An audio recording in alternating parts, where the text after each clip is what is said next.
Gnome, and welcome to the final day, day 3 of the Stop Going Viral Podcast Festival, brought to you by Comedy Here Often Podcast Network. Wow, a 3-day podcast festival? Ooh, I thought Joe Rogan episodes were drawn out and overblown. But I digress. As you may already know, because I say it every time we start one of these, we've gathered over 50 podcasters from across our network, including some of Canada's most talented comics, and we have special guests. Today, we close out with Will Arnett and Neal Brennan. 100% of proceeds for this event go to the Pan American Health Organization, which directly benefits frontline workers all across the Americas. And you don't need to just donate now, you can basically donate to them at any time you want.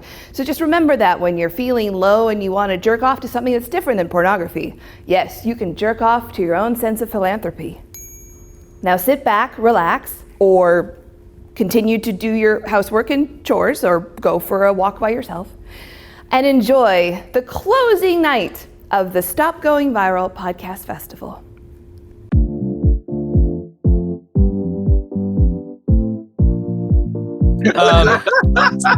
Sterling, have you ever had an experience with a ghost? Oh my God. Now, a lot of people are going to say that they don't believe in ghosts. And I'm going to say, believe what you want, but this story is 100% true. All right. I was 12 years old, and in the Caribbean, they're very superstitious. And a lot of people have experienced sleep paralysis. Yes. If you don't know what sleep paralysis is, for anybody we were just talking about it. Paralysis is what happens when your eyes open, but your body locks down and you cannot move. Yeah. So this is an unexplained phenom. Look that up. It doesn't make any sense on why the body does it. So I was 12 years old, and I'm laying in my bed, and it happened. You know what I mean? My eyes open up, but my body can't move. But I'm lazy, so I went back to sleep. You know what I mean? I'm 12 years old. I was like, I'm done. I can't do this. So I the next day, I tell my mother what had happened, because I'm like, what was this? I'm 12 years old. I've never experienced this. And she looks at me and goes, oh, that means you were being held down by a ghost and being molested. Oh, I'm like, what? She said that? Oh my God. Mom. So you can look this up. Anybody not believing this story, you can look this up. In the Caribbean, you can Google this. She says to me, if you walk in the house after 12 a.m. and you don't stop in the front of your door, turn around and walk in backwards, you bring in evil spirits that will have sex with you in your sleep. What? And so she told me, clean my room and stop walking in the house after midnight. I was traumatized. I'm like, that's how you introduce pedophiles? You gonna just tell me there's like dead ghosts banging me in my sleep? What kind of ghost of Jared from Subway am I dealing with right now? Oh my God. So I swear to goodness, if you Google that mythology, you'll see that that's a real thing. And that's something that my mother decided to tell a 12-year-old child, is that you got raped by a ghost.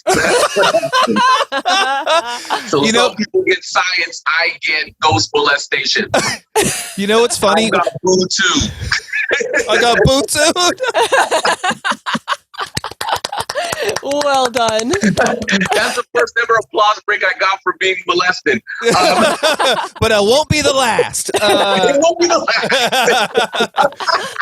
last. You know what's funny? I used to get sleep paralysis too, and I was reading about it, and the way that it described it was that a ghost would sit on your chest. Your mom took it way more graphically and more detailed than even those graphic ghost stories I read about. She included more details. So then you know what I'm talking about. I do. I've gotten it, man. Yeah. Your ghosts are just less touchy-feely than mine. Maybe I'm just less attractive to ghosts. So was that the only time that ever happened to you, the sleep paralysis? No, sleep paralysis, it happened a few times.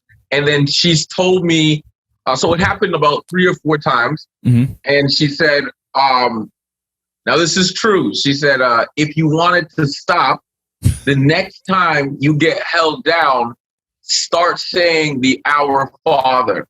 And as you start saying the prayer in your head, it'll release you.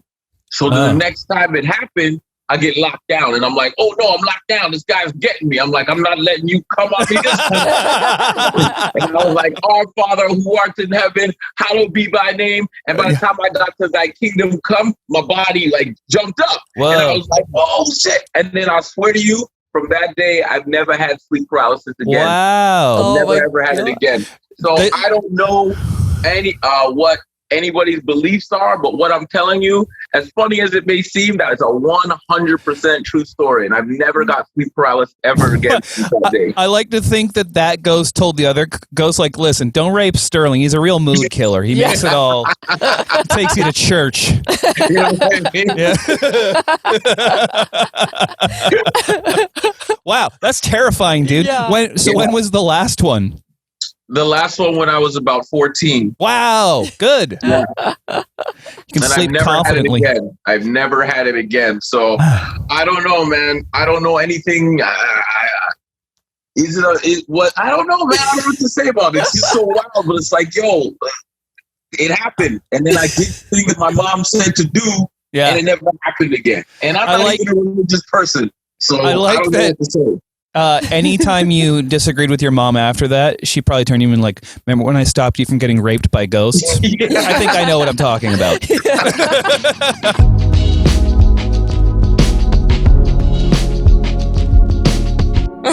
This is the second time we've talked to you in your car. Are you on a blueberry farm this time also? I realized that I'm at a McDonald's. I'm using their Wi-Fi. Oh, cool. Oh, sick. I'm scared. Someone just looked at me weird. Oh my God. Please don't talk to me. Manager. Okay, they're not. They're just waiting for their McDonald's. It's the manager. It's just this lady. She wants to bring you in for an interview. You got the job. They're like, whoa, that was so easy. I heard it was hard. I heard it was hard to get a job at McDonald's. Yeah, not with your qualifications. Anytime you want. Every time we talk on a podcast, McDonald's comes up. Oh, yeah. Really? Have you guys been talking about McDonald's a lot? No, me and you and Levi did like a round robin tournament about how they all classify, and then Levi, for some reason, has a real problem with Burger King, which I thought was interesting. I forgot his problem with it, but I have a problem with Burger King too. Really? Yeah, it's over, you know? It's not over? 2000. It's not 2003 anymore. Oh, right? no. I kind of agree, honestly. Oh, no. Yeah. Are you a big fan of Burger King? I just don't think it's that bad. Everything is just like a little bit off. Like, it's just not McDonald's. Okay. I feel like they're trying to be fresh, but then they're actually like very stale. Like, at least McDonald's is not trying to be fresh. They're like, listen, we're not fresh, we're plastic, but like, it's good, you know? Yeah. Get in here and eat it, you idiot. That's how McDonald's, that's their new ad campaign. Get in, losers. Exactly. Get in, losers. I just think. Go ahead, Andrea. Sorry, I just think that Burger King. Oh, what? Pingo, stop it! I just think that Burger King needs to make a decision on like which direction they're, like who they want to be. You know? Okay. Mm-hmm. And they're not making a decision. You're saying that there's somewhere in between McDonald's and like the like just go fuck yourself attitude of like KFC, and they need to just pick a lane. Yeah, kind of just like not really caring to make a decision at all. It's like KFC's like, look, we're fat, you're fat. Sometimes we're going to do things. It's not even buns. We're going to use just more fried chicken as instead of buns. You're fine with that. You're already in KFC. You don't care. Yeah. They'll kind of just treat you that I know way. I know it's so disrespectful. Yeah, I love it. Right? Yeah. Mm-hmm. Yeah. Oh, you like? Okay. Well, I don't even like the food. I just like how they see people and how they see their own fan base. They don't respect anybody. They know their lane. Oh, but you're not a patron. No, but I mean, Colonel Sanders is clearly some kind of white supremacist. You know, they just don't care. Yeah. It's very punk rock. Colonial punk. Yeah. Yeah, I know what can I'm see talking that about. for like. What about the Burger King? The Burger King himself? Yeah. Oh, is there a classier franchise head? He's a king. Yeah. McDonald's has a fucking juggalo as the face of their A company. literal clown. It's terrifying. What are the other characters? Used to be the little like mascots. There's like Grimace? a Hamburglar. Hamburglar. He'll I steal love your that goddamn sound. Yeah. Hamburglar.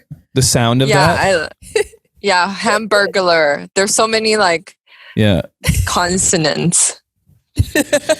He breaks Yeah. into people's homes, Yeah.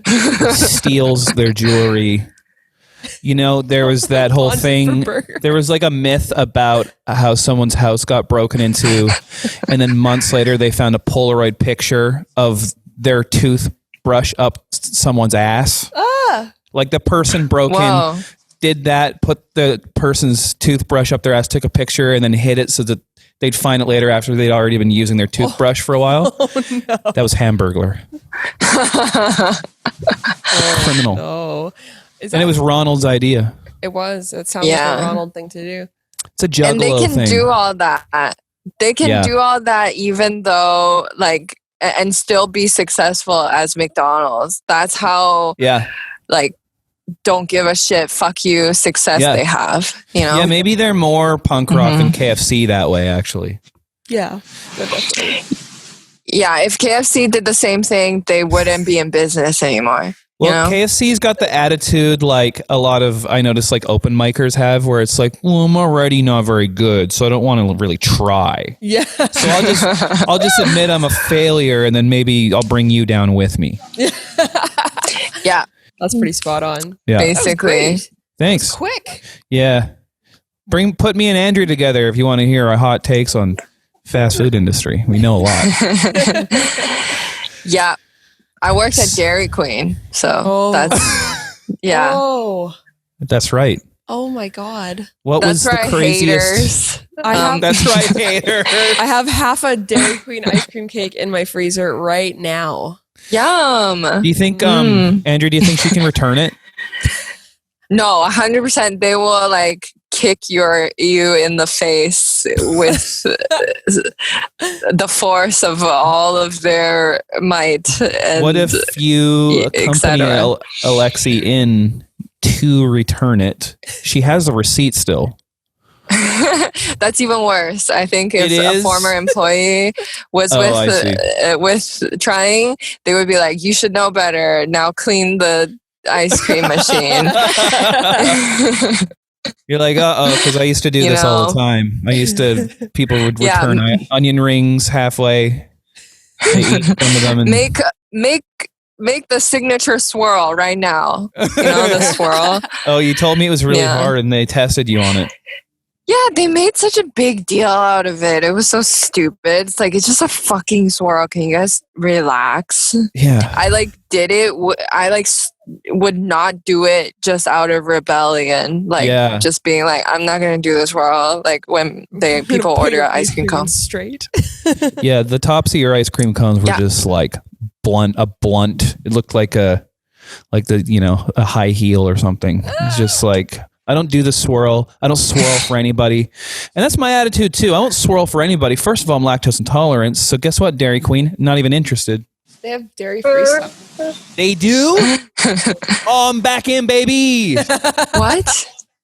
Oh my goodness. They have dairy-free Dairy Queen. Yeah, non-dairy dilly bars. What? Non-dairy dilly. What? What do they fill it with then? If it's not dairy, I don't even want to know what they're filling it with. Like, I know what it is. You bite into it and it's a picture of your toothbrush up someone's ass. Gotcha nailed there. it. Fuck yeah. Nailed it. oh, I'm lactose intolerant. So they do that to you. Yeah. I'm like, I'll die. Are you lactose intolerant, Kevin? Like I was just saying to her that I had a milkshake at Denny's once and didn't even make it to the parking lot, and I threw up. What? It's crazy. Yeah. It's crazy. I've like never like really noticed that you like don't eat dairy. I'm But just like I it's specifically the things that hurt me are ice cream. like really bad. That's why, everyone here who loves to go get a Blizzard, I sit it out. I just don't even involve me. It's very triggering. that's fair. Yeah. It even kind of messes me up Yeah, a little bit. Like extra dairy. Yeah. Dairy Queen's extra dairy. Yeah. Right? It's true. I'm sorry to besmirch the name of your old workplace, Andrea. No, I used to like steal. I used to steal. Go on. I'm saying it quieter. No, but not like, just like little treats in the freezer, and also just like making extra treats for myself to take home. Like I would have 2 trays. That's to barely be expected. stealing. Yeah. That's like, it's not costing them anything. So, Yeah, exactly. So. I love that you would just rob them blind. You're like the Hamburglar of Dairy Queen. I'm the dairy. No, there's nothing. Dairy thief? Dairy thief? It's not nearly as smart as Hamburglar. What really is, though? Yeah. Nothing. There's nothing. There's literally nothing smarter than Hamburglar. I just like how you say it, because I feel like you throw one extra syllable in there. Yeah. Hamburglar. Because I enjoy it so much. Yeah. You really so linger I put on more that. because I burglar. Burglar. I don't want it to end. Yeah, you don't want it to end. The word, you're in flavor country, right in the middle of that word. You're in heaven. I know. It's my favorite word, for sure. Andrea, do you feel you retained any information from high school? Yeah, here's the thing. I had a hippie grade 3. I had so many, I learned the most from substitute teachers, I feel like. Really? Because they have like the least to lose and the most to gain from their experiences with you. And so they all say like really crazy things when they're subbing. Like I had this sub that was just like, hey, did you know that someone was drinking a juice box, and then he pointed at it, he was like, it actually takes more energy to recycle a Tetra pack. And we're like, okay. Yeah. But you retained like, that. That's it. You retained it. I did, but I didn't understand why. I know it stuck with me forever. Like every time I look at a Tetra Pak, I think of him. I remember his face so well. I don't remember most other things, but I remember his face that exact day. Yeah. And then I had this other hippie sub who told us that like to not flush our pee. Like she was like, don't flush your pee. And also water is actually 1,000 times, like just water itself is actually 1,000 times more cleansing than any soap or hand sanitizer. Right. Mm-hmm. Which you believe to that this stuck day. with me until COVID. Like literally, I thought that until COVID. So anyone who shook my hand before COVID, like I'm sorry, it was not clean. Yeah. I guarantee that woman is an anti-mask, anti-vax lady. Oh yeah, for sure. Oh, for sure. She's probably like, going nuts guys, right now. We don't need vaccinations. Just inject yourself a little tap water. A little TW. Get it in. I know. Right up. I remember she always had dirty hair, but I thought it was pretty. I didn't know it was dirty. I thought it was, because you know how dirty hair just kind of like looks like texture. Yeah. And so, but then I just thought she was this like, fairy princess, but she was like, she was actually a dirty hippie. Yeah. She was the fairy princess of the junkyard. Yeah.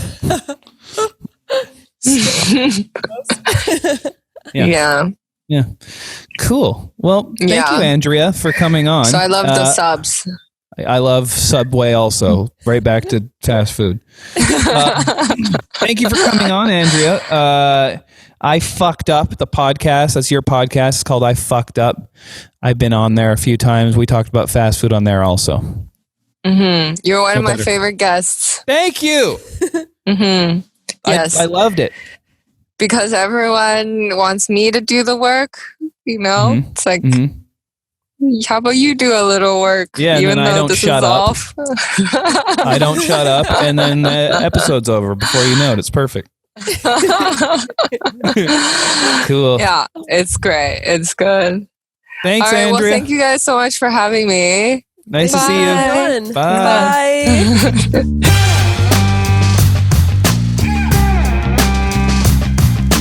There was this one when I was working in Toronto, I was working at this Italian restaurant, which was pure chaos. Like, I've never, it needed cameras to capture just the madness that would happen there, just shit all the time. So, but I was the day guy because couldn't deal with the drama and I wanted to get out before things got crazy. But there was a nice woman who was homeless and she would come by and she would kind of wander in and be a little bit, she was a little bit weird and say a few things that were off, but I couldn't say no. So I'd let her in and give her a beer or something like that. Yeah. And I remember it was one of the last times I was working there and I was going to be like, I'm never going to see you again, but it was really nice seeing you, everything. She went to use the washroom. She came up and then she left and we had a nice little goodbye. And then another girl came out of the washroom and she's like, hey, she shit in the sink. It's just like, no. So one of my last things I had to do at this job was clean that sink. And that was it was pretty horrible. But I feel at the same time, it was very that captured Toronto. Very Stove, she was going to miss you. I don't know how you handle that kind of thing. Yeah, well, I mean, she stole that move from me. That's kind of a classic thing I do, but that's why you cleaned it up. You're like, you know what? To be fair, I pooped in a lot of public sinks in my day. I guess it's just karma coming back at me. I got it, guys. Don't worry. I always do. She was also under the delusion that she was Sophia Loren too. Oh, so it was just fun to be like my. That's kind of fierce. I like this person now. Yeah, exactly. It made me be fine with it just because I got to he's like, "What are you doing?" I was like, "I got to go clean Sophia Loren shit." So that's the one that sticks with me personally. Wow. What about you, Steve? Let's. So working in restaurants, again, I actually worked at the Keg once. There was a table that came in and got refused service. I think they ordered booze and one of them didn't have ID. Mm-hmm. So it was a guy and two girls, and the guy got up and went to the washroom and then came back and they grabbed their things and left. And very quickly, it was apparent that something horrible had happened because the entire lounge area suddenly smelled terrible. So this guy went to the bathroom, pooped in a shopping bag, tied it up, and left it under the table, and they left. So yeah, you encounter a lot of poop stories working in restaurants, unfortunately. I also, at that same restaurant in Victoria, it was a Keg in Victoria. There's two, I won't say which one to blow up their spot. But there was a woman whose date had disappeared into the bathroom for a really long time, and she was worried that he had had a heart attack. So she asked me to go in and check on him, and it turns out he was just having a really difficult dookie. And so he was humiliated. They ended up tipping me $50 on a $65 tab because they were so embarrassed that they made me check on this guy while he was pooping. I was all for it. That was easy money. Easy money. The 1, 2, 3 punch of the 3 stories we just heard all in the last 2 minutes. I'm impressed. For $50, I would have wiped for that man. Good money. When you're serving, that's good money. You'll take that $50. Stove, you're like, just tell me you're Sophia Loren in this. It'll make it easier on me. I have another one. I won't go too in depth to it because it's maybe a little blue for the podcast as it is. But basically, I worked at a high-end steakhouse at which we had to do menu card presentations. We would wheel this card over. We would show them all the steaks, and then we had a live lobster in an ice bath, and it was this whole ridiculous opulent thing. And so we had one client who was a gangster, and his girlfriend ran an escort service. And so them and 2 working girls came in. And while I was doing my menu card presentation, the gangster reached over and started pleasuring one of the girls, looking me dead in the face while he did it. So I had just started this presentation. It's about 4 minutes of talking. And so it's like, I knew that it was a flex. He was trying to like intimidate me. And so I like in a split second, I was like, well, I can either cave and just run away, or I could do a completely unaffected, full, thorough. I took my time on this presentation. Yeah. I gave a dissertation in how to show people steak, and just sort of gave them the menus and wheeled the cart away. And it was very weird, but I felt weirdly powerful at the end of it. Like this gay slanging idiot thinks he can intimidate me not today. Oh my God. The alpha move of pleasuring a woman to make you uncomfortable it's innovative. I never heard of that before. I mean, it was a weird move. I don't recall her facial expression in this, because as soon as it started, this was between me and him, which is maybe shitty on my behalf. Maybe I should have had more consideration for what she was going through, but I was just trying to do my job well and not be affected by this person who was clearly trying to make me uncomfortable. How dare you, Steve? Like, maybe you wouldn't want to make her feel awkward, Right. Like, I like the idea that he is doing this to this woman, looking at you, and you're looking at him while touching a steak, and you're like, "Whose is more expensive?" Right? I like that. And you know what? Sadly, I have an exact similar story, but in the most lowbrow form of that. Not the keg, but Yuck Yuck's Comedy Club. There was a table, did the exact same thing, just while the show was happening. Just pleasuring a lady, and then someone paid the bill. And I remember I wasn't his server, and I was like, I really hope you washed the thing before. And they were like, oh, and I was like, yeah. Who was he staring at while he did it? I'm picturing Colin Sharp. Weirdly enough, I think Steve was performing, so I think he was It was the same guy. It was the same guy. So maybe it's just a magnetic effect I have on people. This is not, he wasn't even trying to flex. He's just like, oh my God, this guy's pubescent voice. I've got to touch a lady right now. He's like, this guy makes me want a finger blast. Yeah.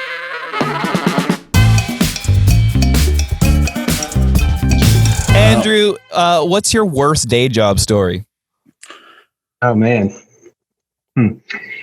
I feel like the best day job stories are when you're like much younger, because you get put on like really funny tasks. I'm trying to think of. Yeah. You're like, one time this little ghost boy showed up. I worked at ESPN for 12 years, and most of them weren't that exciting from a funny story perspective. But really, when you're come on, you can tell them. Can you know something? No, go ahead, Drew. Sorry to interrupt. I just think in the grand scheme of things, like you get put on these really funny tasks when you're starting out. Especially like in any type of entertainment industry. Yeah. So I remember when I was first starting out, I was like 18, 19 years old, and I was in college. I went to college about 100 miles from Seattle, and whenever there were big football games or basketball games or whatever, they would hire me. So I'd drive down and just do random tasks. And sometimes they ended up being pretty funny. I had to, do you guys know who Mike Ditka is? Yeah, of course. Famous football coach. Yeah. Yep. If you don't know who Mike Ditka is, just picture like a corrupt small town sheriff guy that's like he's kind of like the meanest looking person you can be, but he's also a super famous NFL coach. But there was that SNL sketch that was just like Ditka versus God. Ditka. He's kind of known as just like the biggest hard ass you can imagine. Yeah. And I'm 18. I don't know anything. And my job was just to drive him from the Seahawks stadium to his hotel, which was only like 6 blocks away. But I've never lived in Seattle. Like I said, I was at the time I lived 100 miles away, and we grew up in a suburb near there, so didn't know my way around that well. And it was Monday Night Football, so it was like 5 o'clock on a Monday. So if you've ever been in Seattle at 5 o'clock on a Monday, non-pandemic times, it's like bumper to bumper everywhere. Yeah. So he had to get back to his hotel by kickoff. So I had like a 20-minute window to get him there. Yeah. And I just remember like completely like freezing down, like my brain shut down, and I completely went the wrong way, ended up in traffic. And the whole time he's like, Mike Ditka's completely belittling me about like my decisions, like, and just your nightmare. tearing into me to the point where it's like getting even worse. You know, I'm turning down like wrong way down one-way streets and stuff like that. Ended up being in the car with him for like over an hour. Oh my God. He could have just walked. He's like, Ditka, don't walk. Yeah. So yeah, I mean, I tried to like make some small talk with him, you know, like, so where are you from? He's like, I was supposed to be at my hotel like 40 minutes ago. Like, no. So that's funny. Holy, like, that's insane. Yeah. Yeah. In one of those same type of situations, Hall of Fame quarterback Steve Young like needed a jacket. So they sent me to go get him a jacket, and they're like, just go to Nordstrom. And they just like gave me the company credit card. Yeah. And I'm like, what kind of jacket do you buy? You know, a multi-millionaire NFL quarterback. Yeah. And I'm like, you know, I'm wearing like a Charlotte Hornets starter jacket probably or something like that. Yeah. So anyway, they're like, just get a pea coat. And I'm like, okay, I don't even know what a pea coat is. So I just remember going to Nordstrom's and just asking them for the most expensive pea coat they had. And I bought like a $12,000 jacket for my studio. Yeah. And he was like, I hate this, throws it out the window. So those are just, there's a bunch of funny stuff like that. Wow. But some of those early moments are pretty good. That's great. The Ditka one is such an amazing experience just because he's known as being mean, and then you got to experience it. And as an NFL fan, you were probably like, oh, fuck. This is the thing nightmares are made of. Yeah, I mean, he doesn't even talk to his own players, you know, let alone like some 18-year-old runner. Oh, so no. funny, dude. What did you guys talk about? Did you talk about anything, or did you it was silence while it was happening? Just Andrew's lesser qualities, it sounds like. Yeah. I'll tell you off the air. Okay. Wow. So Ken, you worked there also? 15 years, yeah. Holy, did you have any kind of like interactions like that? Oh yeah, a ton of them. A lot. Really? A lot of them. Anything you can share with us? Absolutely. Well, if you recall, Urban Meyer, after he left Florida, was an analyst for ESPN for a year. Okay. So when I was living in Connecticut, I was assigned to produce the University of Texas spring game in Austin. And I wound up moving here it was about 3 months after that. So it was Urban Meyer's first game ever for ESPN that he had ever done in his life. Wow. He was great. Yeah. Phenomenal. Loves Seinfeld. We talked so we bonded over that. Yeah. Really great to work with. Okay. So he leaves after a year. He goes to Ohio State. You know, in 2018, all this stuff started coming out about some of his coaches getting into trouble. There was, you know, some inappropriate actions with their women or whatever it might be, and all this bad news is coming down the pike. And by that time, I had left the company. I'd been gone for about 4 years. So all this news comes out, and I'm working for a company down here in Austin. And we were kind of joking around about it, talking, you know, it's crazy, blah, blah, blah, blah, blah, just whatever you talk to people at work about. And I was like, actually, I have Urban Meyer's phone number in my phone still. So I take it out and I show it to him. I'm like, here you go. Boom. So put my phone away, finish up the day of work. It was like, I don't know, when we were talking about it, it was about 1 o'clock. Wrap everything up for the day. Start walking out of the office. It's about 5:30. Take my phone out of my back pocket, and I somehow or another managed to butt FaceTime Urban Meyer. And I'm like, stop. Oh no. He didn't answer.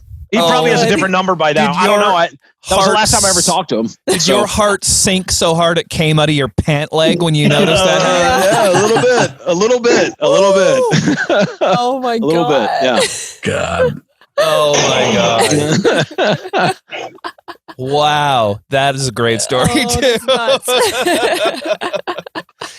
Wow. I use it as a rapport builder with people in Ohio when I talk to them on the phone. So that's amazing. Works in my favor now. Wow. You know, I had one that I told on the pod the other day, but I wound up having to cut it out of the episode. for time reasons. Yeah. And I'll make this short, but when I first moved to LA, we had this neighbor. First of all, I was staying with two buddies, Mike and Noah, and just was, couch surfing or crashing rather. Because we had to wait like 3 months till their lease was up before we could get this new place. But we had this neighbor, Jeff, super duper nice guy that lived right next door to us. And he always was by himself. And, we would be having like people over on Friday nights or Wednesday nights, or Thursdays or whatever, you're young and dumb in your 20s and doing that every day. And so after like a month and a half of this, I finally was like, hey, do you want to come in and like have some drinks or something? And he's super, super nice guy. Was also really into horror films, which I love horror films, a huge horror buff. So awesome. It was really fun to talk to him about it. And we were talking about all of the films we loved and some of the ones that we didn't. And, I've had a few drinks now and I get on the topic of the Final Destination franchise and I just start destroying this thing for like 20 minutes, right? And he just sat there and he was sort of smiling the whole time. And at the end, he goes, I'm going to tell you something. You're going to feel really bad because you don't need to. And he goes, I'm Jeff Reddick. I created Final Destination. Oh, no.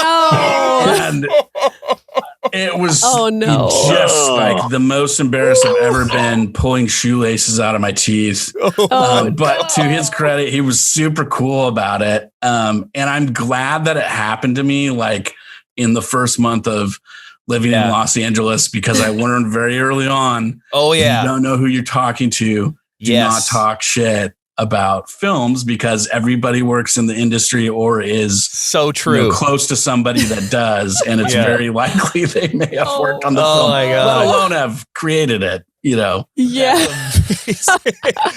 That was really classy how he was like, look, you're going to feel bad, but you don't have to. Yeah. This. Let you down a easy. gentleman.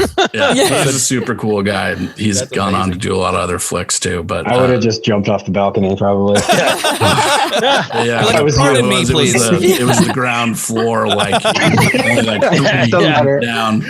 I would have just looked like more of an idiot. Oh, man. Oh my God. Wow.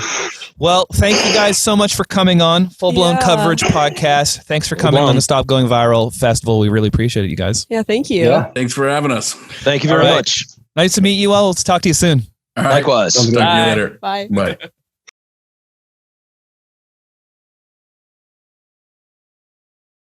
Hello, I'm Cyndi Lauper, and I'm here to tell you about the very important Comedy Here Often Stop Going Viral campaign.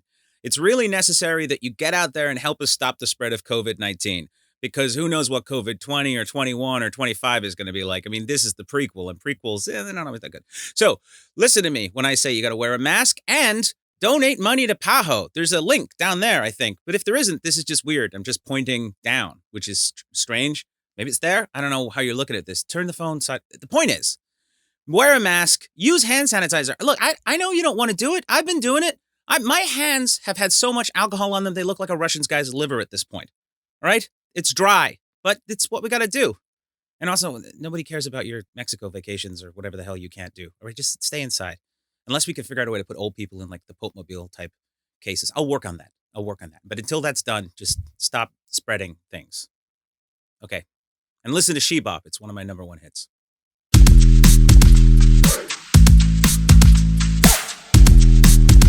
I have a theory about Dan's, and it's that not every alcoholic is named Dan, but every Dan is an alcoholic.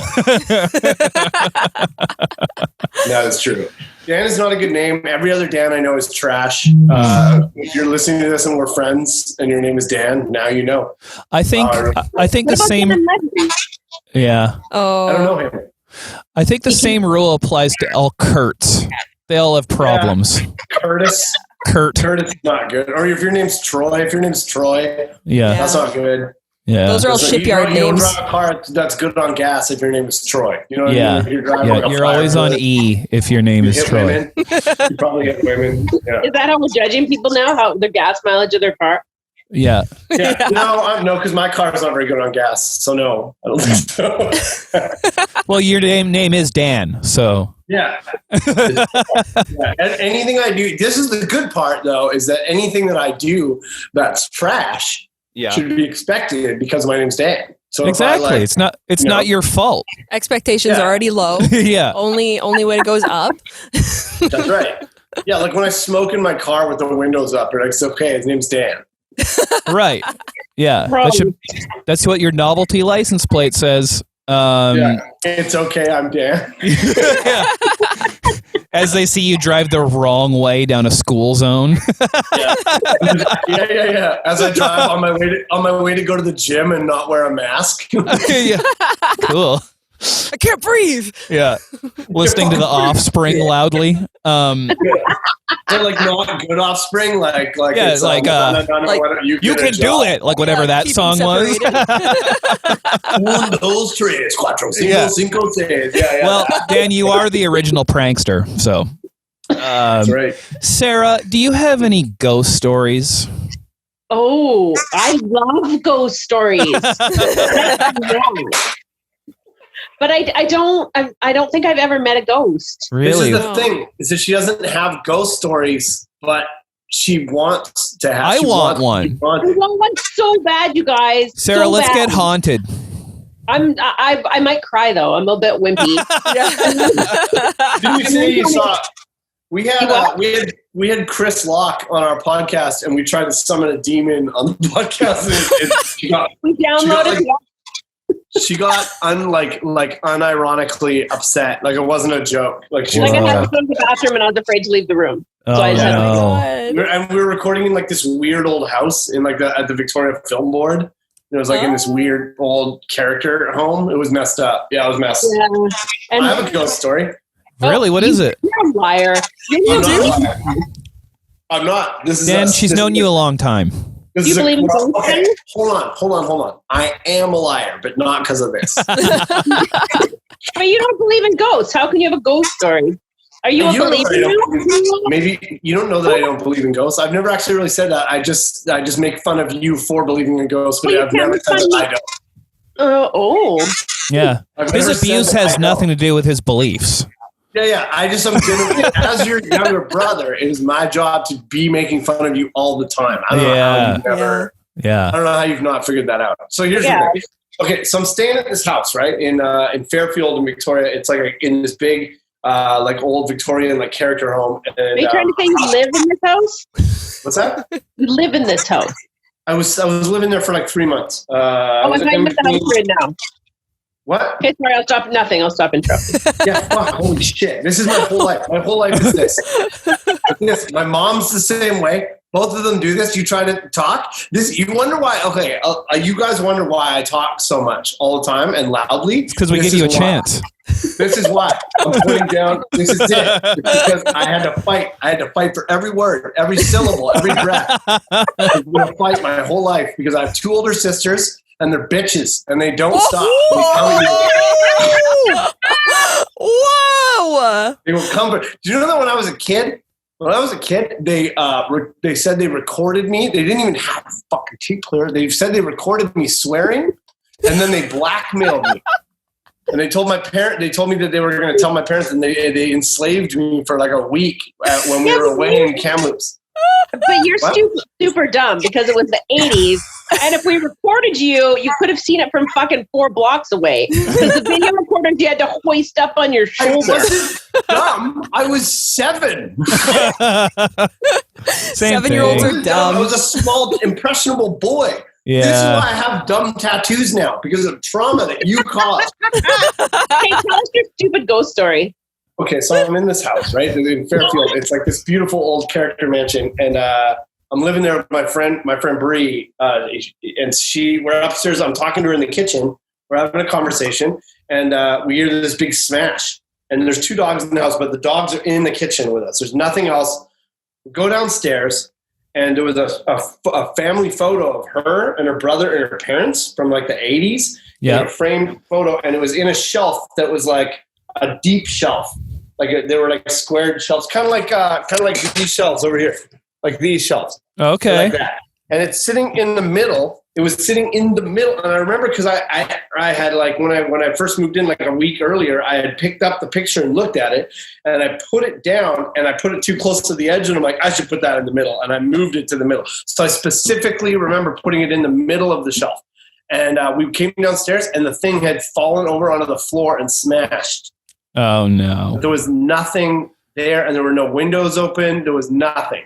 It was a ghost that was upset that I was staying there. I know it. Oh, And it was no. like, and the door would close on its own as well. And I just started talking to the ghost. Like I was just like, "Thank you for having me here. You know, I appreciate it. It's cool that we're roommates." It's like, "Are you done? Are you done in the bathroom?" I would say before I went in there. Or like, you know, I would be like, "Do you need the Wi-Fi password?" Like, you know, like, He's like, I chose the Wi-Fi password. It's Casey Anthony is guilty. Oh no! Oh, the ghost is a child. Yeah. If I was a ghost, you know what I would do? I would just like turn on people's Bluetooth stereos while they were watching porn. That would be. Oh, that's good. You're like one of those pranking ghosts. Yeah, one of those. I think that's just isn't that just what haunting is? Pranking, isn't it the same thing? Yeah, I think typically the point a ghost's goal is not humiliation of one's neighborhood. So your porn Bluetooth prank, I don't think that's a typical ghost prank. Yeah. Well, I mean, like, I imagine guess that was part of imagine when they redid Paranormal Activity, but it was all just like pranks and like the ghosts. That'd be good. And then at the end, they all become friends and go out for beers. Yeah, ghost beers. Instead of getting dragged into a hallway and murdered. Yeah. Spoilers. Sorry. It'd be a happy ending. Yeah. How dare you spoil that movie from 2001? What were you going to say, Sarah? I'm really jealous. I went on a ghost bus tour. Yeah. Welcome to Ghost Bus. We went on the ghost bus, and I kind of got drunk first, obviously. Nice. Oh, I love it. Ghosts love that. Nobody's ever been sober on the ghost bus. No, there were quite a few seniors on it, actually. They were prepping. They were trying to make friends. They're like, yeah. What's it like? All I wanted was to see the ghost, and I saw nothing. Do you guys have an Applebee's? Is it cold? Should I die in a sweater? Yeah, that's a great question. Should I knit myself a sweater? Kleenex up the sleeve, just in case. Yeah. They could meet the guy. They could meet John Werther, the creator of Werther's Original. Oh, he's still Hey, here's a alive. question. When I die, am I going to be like a young ghost or am I an old version of myself? Whatever version you are when you die, dude. Is that it? That sucks, man. I want to be Why? young now. I don't think that's true, Dan. Just die soon. Get it over with. You're great. If you were this forever, that's all right. I think No. By the way, I like, Dan, that you wore that shirt with Alexi's baby photo on it, but it does look like a child who died and then is now a ghost that we were talking about earlier. It's a fundraiser shirt. A little bit. She looks like a demon. Yeah. Yeah, this is the ghost that haunted me at the house in Fairfield. She got me a shirt for my birthday last year. Yeah. Like you said, you established a meaningful relationship with that ghost. Casey Anthony's daughter. Sorry, no. That's too much. That's fucking not okay. Cut that. Anyway, yeah, this is for a good cause. Thank you so much. Yeah. This is for COVID relief. For COVID relief. Thank you, Paul. We were very sorry for all the trouble we've caused here. All right. We're sorry. Well, thank you two for coming on. Oh, Thanks for having us. This was fun. It's the Hate Locker. It's very fun. Alexi and I were just on it. Yeah. We were Yes. incredibly offensive. Yeah. It'll be months ago by the time this comes out. They'll have been on it. I texted Dan about 3 things I said that maybe I thought I maybe shouldn't have said. And he said, "Oh, don't worry. The things I said were much worse than those things." Yeah. And basically my thing was just how much I hate explaining social media to you, Dan. So I'm sorry. I don't even hate it. Yeah, that was nice. That was really good. Alexi likes to make me feel old as often as possible. No.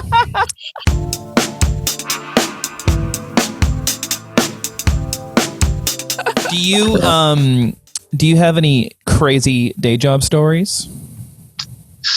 Oh, day jobs. It's been a while, man. I've been a comic for like 15 years. So That's like great, before yeah. that I was a like bartender, and I did I got a lot of crazy bar stories and stuff like that.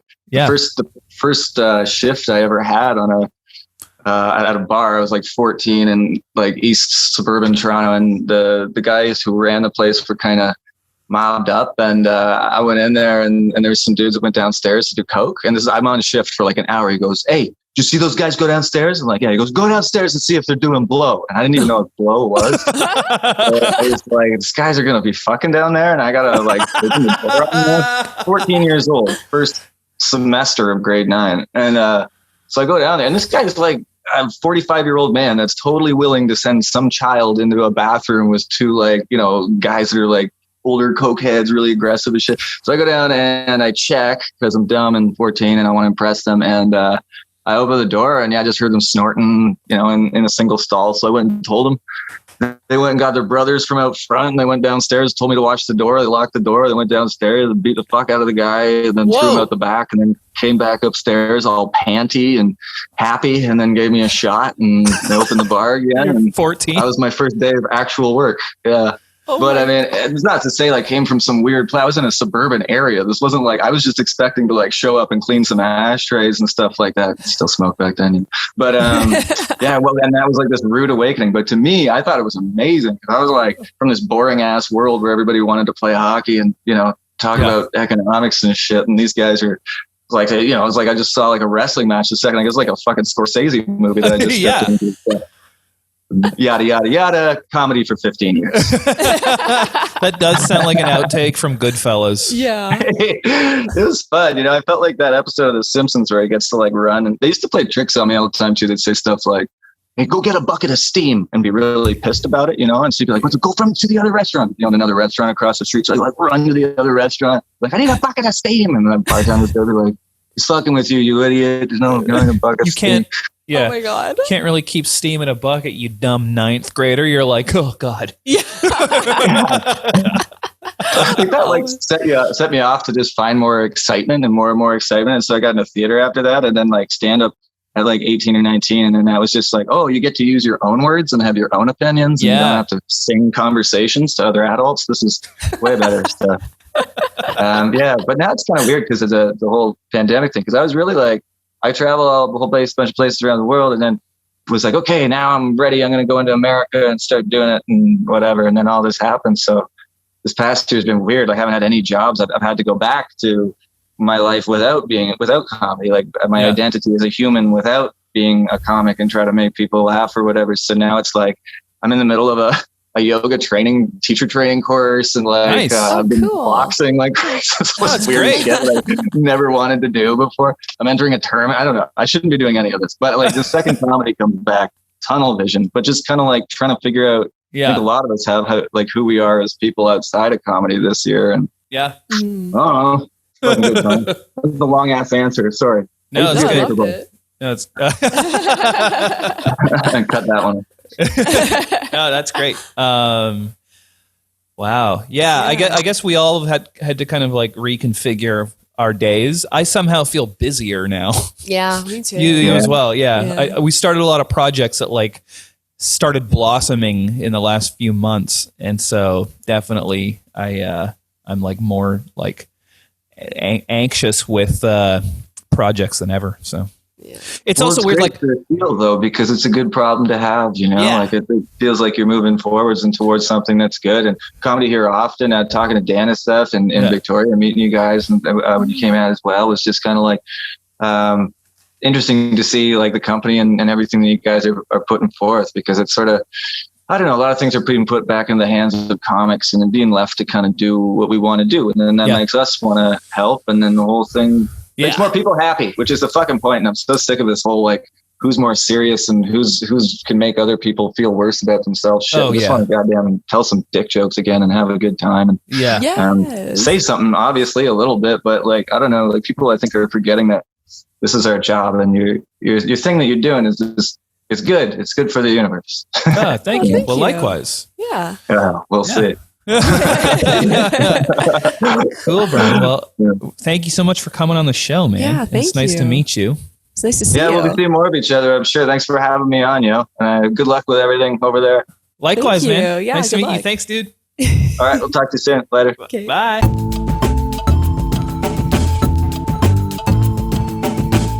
Shaun, have you ever been in a fight? Well, I think I was a promoter for a few years, and I did like hardcore and metal shows. Awesome. And so there was like this one time, like this like 7-year grudge ended up in a fight at one of my shows. Really? Yeah. Like between bands, you mean? Or No, it was like me and my buddy against like these grindcore kids. Wow. And so yeah, the way it was someone's just banging around outside. it's probably a grindcore band practicing. I was saying every pit up, Shaun. Yeah, I was saying every rehearsal space has 10 grindcore bands with drummers that are just learning. Oh yeah, always. Ain't that the truth? So anyway, back to the grudge. Okay, so me and my one buddy, we had like gotten in like kind of like an outside of the show, we got in like a scrap with these guys because they said we were moshing too hard and we hurt one of their buddies, and they were like friends with the guys in the band. Yeah. And like during the show when we were moshing, all of a sudden the vocalist from the band started throwing chairs into the mosh pit. Whoa! Oh no! Yeah, just like it got all out of hand, and then we got into a fight outside, and my buddy like got knocked down, and this one guy kicked him while he was down, like right in the face. Yeah.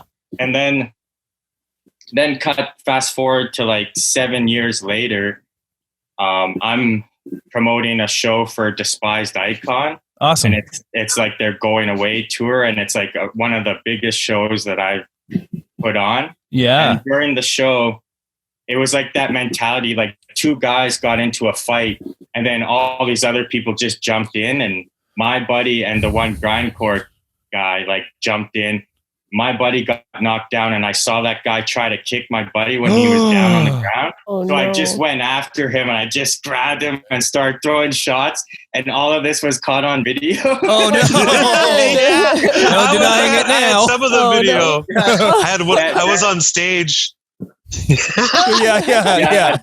Danny was recording it from the stage, and like he just turned over, and it was so funny because like when you see me start throwing fists, you also see like this shoe go flying straight up in the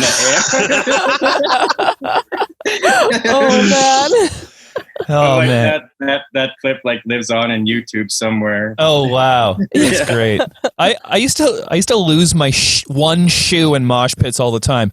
I remember I went and saw Slayer with In Flames and Soulfly opening, and I always used to have to be at the front, and at a certain point I was just getting destroyed by crowd surfers kicking me in the head. Yeah. So I was like, fuck this. And so I went to climb over the fence, but security thought I was trying to like get on stage or something. Dragged me off. Both my shoes flew on stage. Oh no! And now at the end of the day, you're just bussing home in socks. It was great. Yeah. Oh man, that reminds me of this one time I was kind of an ass to this one guy. He was going to mosh pit. I'm pretty sure it was at a Billy Talent show. Yeah. When they were like small enough to play the bars. Yeah. Yeah. And so this guy was like, help me up. I want to body surf. And I helped him up. And when I helped him up, his shoe came off in my hand. And I just threw the shoe at him. Oh, no. There you go. Yeah, not my problem anymore. Yeah. Wow. Oh wow. man. Well, one of the questions we ask is like day jobs, but that sounds like a pretty crazy day job. Yeah. And then another question we always ask is like worst concert experiences, which also sounds like that kind of checks that box also. You want to know my worst concert experience? Yes, please. Yes. Okay, so I was at this show in town at Walker's Basement. This PA band called Saint was playing. They're a pretty cool, heavy hardcore band. And it was a crazy mosh pit, and I'm in the middle. I'm jumping up and down, having the time of my life. and like mid jump, somebody pushes me, right? Yeah. So I'm like falling over, and I'm trying to reach out in front of me, right? Yeah. To catch myself, but like, but my hands closed like this. Oh no! And I'm falling, and there's some little like 15-year-old girl there. So I like straight up Superman punched this little 15-year-old girl right in the face, and like then fell on top of her right after. Oh my god! Oh no! Yeah, and like I was the biggest guy there, so nobody kicked my ass afterwards. But I felt really bad. Yeah. And she was like, "Oh no, it's fine. It happens all the time." Just all in her face. Oh no! I felt so bad. I was only 18 at the time, but still felt terrible. Wow. Oh. My band toured China once, and this friend of ours was on tour also, and we played at this venue, and he got the drunkest I've ever seen him, and he was climbing on me while we were performing, and he fell off me right onto his front teeth, and they both snapped off. And then I'm playing still, watching him search for his teeth on the ground, which he found, put in his pocket, flew home the next day, and got put back in somehow. It was amazing. Yeah. Well, that's good. That's good to know you can get him back in there. Yeah. I think if you do it quick enough, I think it's possible. But I just love that he flew from Beijing to Vancouver, Canada with his teeth, which he must have had to explain to security because you have to empty your pockets. Sorry, guys, I'm not going to put this in the bin. I'm just going to carry these through the x-ray thing. I just really don't want to lose them. Oh. Cool. Well, thank you guys so much for coming on the Real Deadly podcast on the Comedy Here Often podcast network. Really appreciate both Danny and Shaun. Thank you so much for coming on, guys. Yeah, thank you. Yeah, thanks for having us. Sure. Tune in to Real Deadly. Yes. Please do. Right, see you later. Nice to meet you guys. Nice to meet you. Right. Bye. Peace. Yeah. Bye.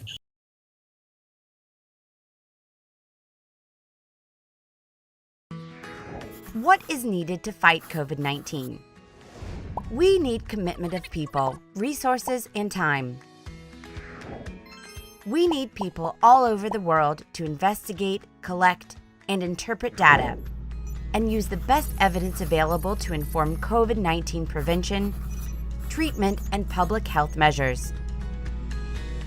In addition, we need volunteers to participate in studies, and everyone's cooperation with following public health measures. To make all this possible, we need resources. Money, labs, computers, infrastructure, and also something that cannot be bought, time, to conduct studies and analyze their results. By uniting the commitments of people, resources, and time, we can obtain the best scientific evidence for health treatments.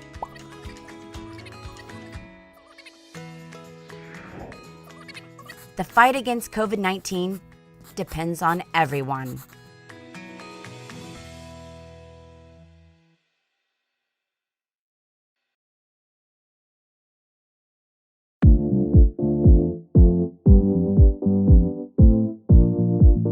Thank you so much for coming in for such a good cause. Yeah. Awesome. That's great. Thanks for having us. Yeah. You two are on the network with the Dead Baby Bear podcast. And so everyone has to go listen to that. And yeah, so we just got kind of going with it today. And I was hoping to ask you, Shaun, I hear you have a great fight story. Great fight story. I don't know if I've ever been. Well, I do have that when I was a kid. I think I was in grade 6. There was a big fight. Like it was one of those ones where it wasn't like an altercation that we had. It was like somebody came to me in class and said, "Chris wants to fight you." Oh no. And I was like, "I'll fight Chris." Yeah. And then that word circulated. Oh no. And so there was supposed to be a fight between the two of us at 3 p.m. after school by the Sportsplex, which is like the local hockey rink. Sounds like an early MMA situation. Yeah. I thought I would go early and diffuse the situation and try to convince this person that I didn't want to fight them. Like with reason. Yeah. I was like, I'll go early. We'll talk it out. And then when I got there, there was already 30 people there. Oh no. Keeners. Like it was a very well attended fight. Yeah, they wanted good seats. Yeah, and I knew everybody that was there. They were from the school, and most of them were cheering for him. Like, oh, no. I would have cheered for you, Shaun. Kill him, Chris. Like they were, they wanted Chris to kill me. And I was like, I know those people. Like, why do they want me to die? So it was very sad. But yeah, they were like, get him, Chris. And I was like, oh my God. So like, I guess we just had to fight. And then I went to punch him, and then he punched me, and then I fell over. Oh. And that was really the whole fight. I got punched and I fell over, and then everyone cheered. Oh, I'm so sorry I asked you about this. And then like there was even like a couple of teachers. There was like the librarian. There was like a couple. Were they cheering for Chris? They were. Yeah, they were cheering. For the librarian was cheering for Chris because he was an avid reader. He was always in the library. So yeah. So I just got punched, knocked down. Everyone cheered, and then they scattered, and and then since then I really have avoided fights at all costs. Good. Because I did, and then everybody that you see at school from that point forward, that they were like, you're like, I remember you. You're the one. This Chris character is very intriguing, though. The dichotomy of him picking a fight with you via other people, and then also being a bookworm. No, it wasn't like he was the toughest guy in school. He was just like, and then for the day of the fight too, he was like normally a nerd, and then all of a sudden he had like a Metallica t-shirt on. Yeah, he had like a Metallica t-shirt and ripped shorts, and I was like, oh, he's ready. Like, Chris he puts the books down and he's ready to kill people. Maybe he was reading like jujitsu textbooks or something that whole time. I don't even really know why he wanted to fight, but I should have said I don't want to fight him, but I was like, when there's no fight happening in front of me, I'm like, well, I'll fight anybody. And then things got really dicey from there. I'm so sorry to hear that. Yeah, me too. I hope you guys weren't thinking it was going to be some triumphant story where I just got punched. Oh my God. Let's get a writer's room together and change the ending of that story to make it. Let's change that. Kathleen, have you ever been in a fight? Well, yeah, I punched a man in the face once. Good. Oh, good. Was his name Chris? I hope so. No, crap. What was Wade? His name was Wade. Oh, that's a name that deserves a punch in the face. And he's Australian. So. Oh, Wade. What did Wade do? Well, I was drunk at a bar, and he was annoying me for some reason, so I poured a beer on his head. Good. Like a dumb girl. And then nobody saw me do that, and then he came up behind me and poured a beer on my head, and then he got kicked out. And then they came up, they're like, you did it first, so I got kicked out too. Oh, and no. then we were standing on White Avenue in Edmonton, and he called me a really rude word. Oh, no. And I just like went like a girl punch, like totally like that. Good. But I connected. And then I found out he was friends with a bunch of my friends. Oh, no. Oh, no. Oh, no. That's all good. Wade. The fact that he's Australian, I know that word must have been really rude, but maybe not rude to him. It was rude to him too. This one time I went into a Denny's at like 2 a.m. Cool. Yep. Really cool. And this drunk guy sitting at a table started trying to make fun of me. He's like, hey, look at this guy's foot. And then the people he's sitting with noticed I was there, and I knew them, but he'd already been making fun of me. So then he had to just kind of like be quiet. Were you there by yourself, or were you there with? I was there by myself. I used to live by a Denny's that was I think they're all 24 hours, but that was my go-to after a gig. Is I'd stop by there on the way home and get something to go watch Family Guy with, and then pass out in my own filth. Oh yeah, that's the move. Mace Scaloni, I don't know if you know him. He's a great comedian, but he said his favorite thing to do at night is to just get a big bag of Wendy's and pass out in bed with it. And that's the filthiest thing I think I've ever heard. Yeah. Shaun and I taped a podcast in a Denny's once. Really? That's cool. Yeah. The waitress kept on coming over, and like, she's like, what are you guys doing? And then she tried to be on it, but she didn't have a microphone. It was really weird. Yeah, we had people like eavesdropping on it. They were like listening in. You could tell they were listening in, and I was like, this is the creepiest thing ever. Do you remember what you were talking about? Just dead baby bears. Yeah. It was. Yeah, I don't even know. I got it like, somewhere.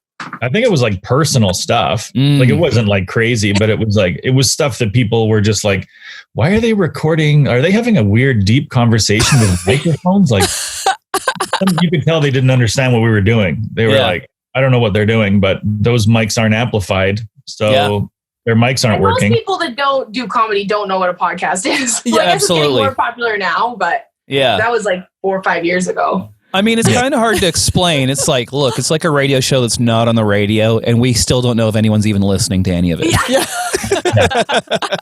Sometimes people get in trouble for things they say on big podcasts, so that's a thing you might see, but yeah.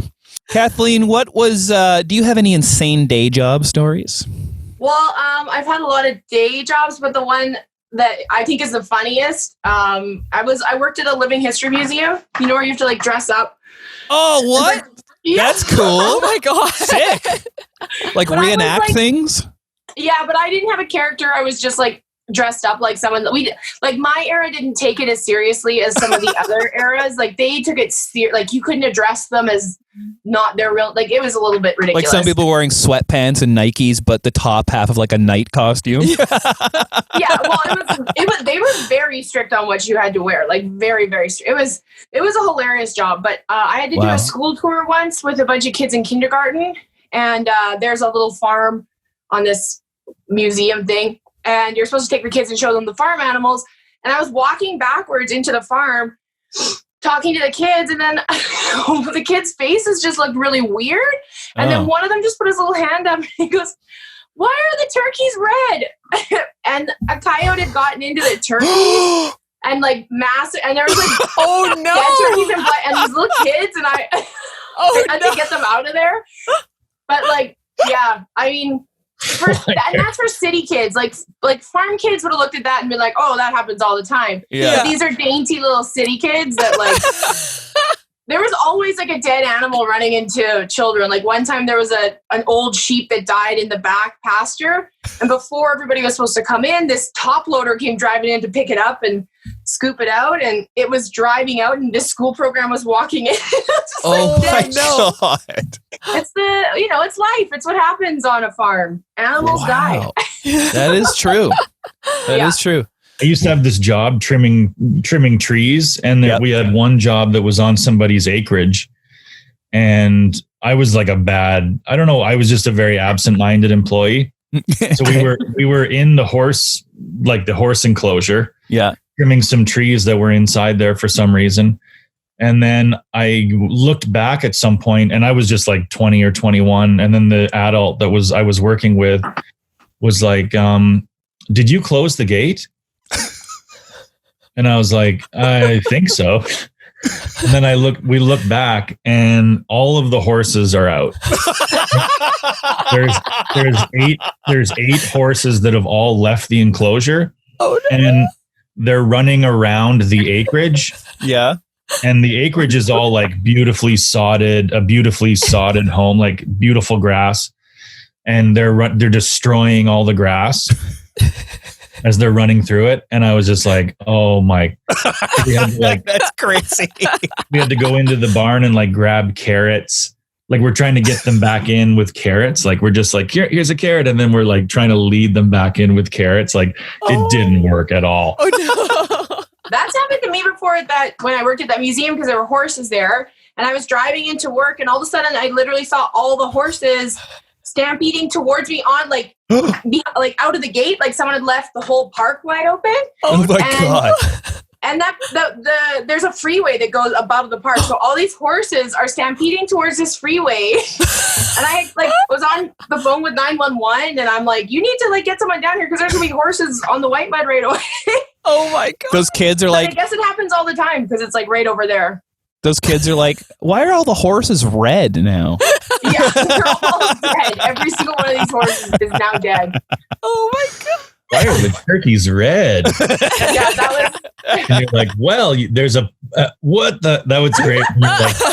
When you're in explaining mode, when you're in teacher mode, and then you realize like something awful's happened. Like, oh man, well, there's a part of the turkey that's red. It's called and then oh my God.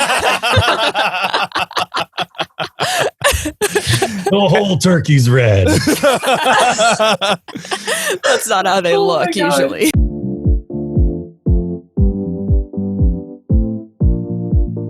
I just wanted to ask about your podcast, God, Yay or Nay. Mm-hmm. So, do you mind giving us a rundown of exactly what it is? Yeah, so like the whole point of the podcast is like I'm kind of like obsessed with like self-development, mental health, meditation, psychedelics, just kind of like spiritual growth in like any kind of form, and that's always been something I love. So that's kind of where the whole thing came from. God, yay or nay, like just the title. It just came to me one day. Yeah. And I like it. I ask that at the end of every episode, and the guests always give me like every type of answer of God. And then it's kind of like a cool gauge to kind of see how like people like create meaning in their life, you know? And so it's always nice. And man, honestly, it's been great. I'm at over 40 episodes now. I'm getting like authors. I'm getting like a lot of like psychotherapists and like different people from different types of like the parts of the world and like different industries. I love it. Wow, that's really cool. Yeah, that is really cool. The topic of religion, I wonder if it just seems like a taboo thing for some people to at least want to be personal about. Do you find that, do you kind of preemptively tell them that, I mean, it's the name of the podcast, so they got to know what they're heading into in a way. But do you ever find that people are kind of like, don't really want to talk about it? Yeah, there's a few of those. And like, sometimes like I don't like do like religion, like as a main thing. I ask that question at the end, and some people just give me a one-word answer and like, let's like move on. Cause you can tell some people are kind of like uncomfortable with those topics, which is true. But for the most part, yeah, I think when like the kind of topics I deal with, everyone's like really open to answering those kind of questions, and like they like answering those kind of questions, and they're usually passionate about it. Yeah, I believe that. Yeah, for sure. Have you ever had an experience with a ghost? Have I had an experience with a ghost? Yes. Do tell. Okay, I used to have a psychic who lived right below me. Whoa. Yeah. And so like she was like a really nice like old lady, and like we became friends. Like I always used to go over there and just have coffee and everything. And you know, she was a handicapped lady, so like if she ever needed rides to places, she would just like tell me like, hey, can I get a ride, and I'll take her somewhere. So one day, good person alert. I was a nice guy. I don't do that shit anymore. Like that was like 6-7 years ago. I would be doing that. Things have changed. Comedy. Yeah, life got real. All right. So one day she's like, she needs a ride to someone's house. I was like, yeah, all right, whatever, I'll give it to you. And we're going there. So I'm like, so what's going on? And she's like, oh, I'm going to do a seance. Whoa. And I was like, what the hell are you talking about? Yeah. And so she invites me in, and it's just like this nice family of like, you know, parents and 2 kids. And like, they're like, oh yeah, we got a ghost in the house. And I was just like, what are you talking about? And then like, they're like, who discovered this ghost? And apparently it was the kid. And then we're like, I was just like, this kid's just lying. Like, you know, I didn't believe it at all. And then the kid showed us all these pictures like he took on his phone, like, and they were just selfies. And half the selfies have like a face behind them. And like, and it's like in like this kind of like, it looks like, I guess it would be like that light blue, white energy kind of thing. Like but like in it, it's like an evil face behind the kid. Like The Exorcist? Yeah. It was crazy. It was crazy. And then like, so then the psychic lady, she just like walked around the house and started saying, it was like one of those like dumb ghost shows, you know? Like, you actually were in there watching it? Oh yeah, like at first I thought it was complete BS, right? But then like once I saw those pictures, I was like, what the hell is this? You're like, are you sure this isn't like a ghost app? Like a ghost filter? Puts a ghost behind you? Yeah, you accidentally got the ghost filter on. Turn the ghost filter off. It's scaring me.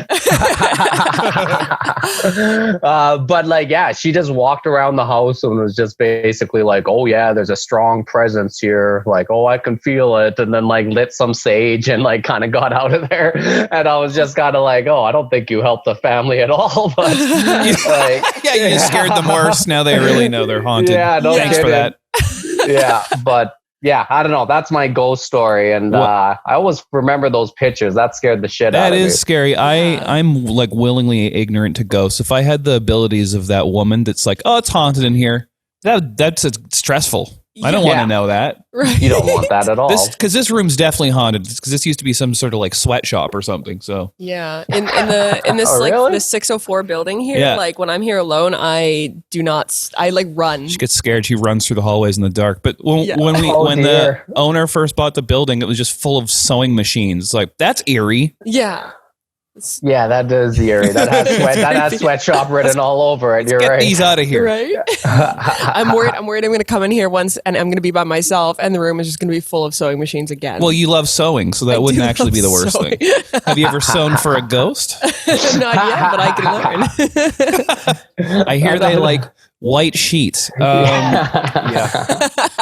Cool. Well, thank you for coming on, Noor. Really nice to meet you. Thanks. Thanks, you guys. This was fun. God, Yay or Nay podcast. Everybody listen to it. Don't be afraid to talk about religion to people. And also, don't try and face Noor in an arm wrestling match. He beats everybody. Okay. Bye, dude. Hey, see you guys. Bye.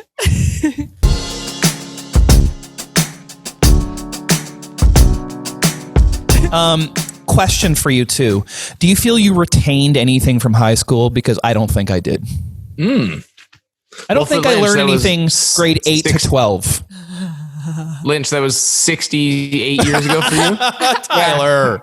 I just retained how to churn butter. Tyler's still in high school, so this is... He just graduated. Taking summer classes now that he's unemployed. No, he's in 9th grade. Look at that mustache. It's a full beard. Your camera's just not that good. Did I retain anything from high school? I don't feel like I didn't retain anything useful. I don't think they teach you anything useful. Like, think about the things you do on a day-to-day basis. Does any of that come from high school? Like, no. I can't think of one thing that still applies on a regular basis. I like how I'm just lobbying against high school now on this show because I really do think they just warehouse teenagers. Yeah. From grade 8 to 12. I wish they would have taught us how to do our taxes. Yeah. That's the one thing. Something. Yeah, how to manage your money, something like that. But they don't. It's calculus. When was the last time you friggin' used calculus? Exactly. I don't even know what calculus is anymore. I was just going to say, I have no idea what calculus is. I was in the dumb person math class in high school. It still is hard for me. I was in the smart person math class, but the teacher hated it. No, I don't want to brag. But the teacher was not a fan of mine. She's like, I did this stupid bit in like grade 9 math where every time someone answered a question, like I'd pretend they were on The Price is Right. So like they'd be like, that's too much, Bob. And I would just yell it out at every answer. Or they'd come down to the board. I'd be like, come on down. You're playing Plinko. And it got to the point where they would kick me out of the class every single day. So I'd go in. I would get the work from the hard math and then they'd be like out. And then I would go next door to the dumb math class and do my work there because that class was louder and more fun and they would allow me there. I had to, my teachers did a negotiation with me where if I shut up all day, I could have 15 minutes at the end of class to do something and everyone had to watch. And then I think Jim Carrey. Yeah. And then I think they thought that would help my grades, but really I was just working on my Hot 15 all day and not paying attention to class. Oh my God, that's so fun. I would skip my math class in high school and then I would go into the architecture class. Cool. And architecture class. Wow. Yeah. George Costanza. And I would just go and like do the class or I'd do like animation or something. I was still like doing work, but I wasn't getting any grades for it. And I failed math because I was skipping it. So I can't believe your school had animation and architecture. I grew up in a town. Our school had like 400 people and we had nothing. I wanted to take a creative writing class and I had to take it online, like because we didn't have that class. Right. You had in 8th grade, you went to Meth Lab 8. We didn't even have internet. We had one VHS player and the TV that was bolted to it. Wow. They really didn't trust you. No. Yeah, we had like a whole like acting program and like an industrial kitchen and like it was crazy. Jeez, where the hell did you go to school? So fancy. Richmond. But Like a reaction. But the catch is you got to go to school in Richmond. Yeah, so you're going to smell like cod. Yeah. I spent most of my time in the guidance room in high school. Oh, Like I me spent too. way more time there than in actual class or anywhere else. And I became quite good friends with like the receptionist of the guidance office. You know, her name is Jackie. She was a wonderful lady. She'd be Lovely like, "Hi, Jackie. Tyler, good to see you." Yeah. And I'd let me play in the computers or whatever. And then I used to call in and pretend to be my dad to like skip out of school, so I wouldn't actually skip. So I'd be like, "Hey, it's Tyler's dad. He's not feeling well today." And the regular receptionist would fall for it all the time. And the one time I called and it was Jackie and she was covering and I was like, "Oh shit." And I was like, "Hey, it's Tyler's dad." And she's like, "I know it's you, Tyler, but it's fine. I'll sign you out." And I was like, "Yes." That's so nice. Yeah, Jackie was a saint. Jackie, if you're watching this, whew, I love that you were in such a small town that they just knew who Tyler was. It's Tyler's dad, no last name necessary for this bit. Check out the Tyler Lynch on Standby. Oh yeah. Check your podcast. Thank you. Love it. Bye, guys. Bye. Bye.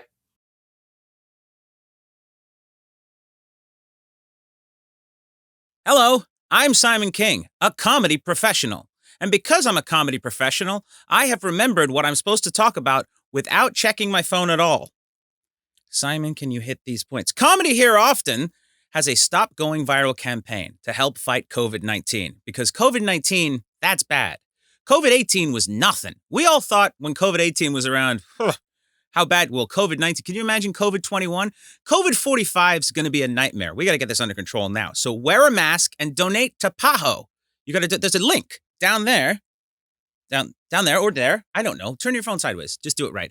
And you can donate money and also do your part, okay? By washing your parts. And usually the parts you're touching things with. And stop licking strangers' eyes. I know it's part of your lifestyle. I get it. But please stop. I stopped. You can stop too. Yeah, hand sanitizer, wear a mask. I know I look like a doctor. I'm not a doctor, okay? I mean, I've been on the internet. I've Googled some stuff. Look, the point is just do your best. And stop coughing on people.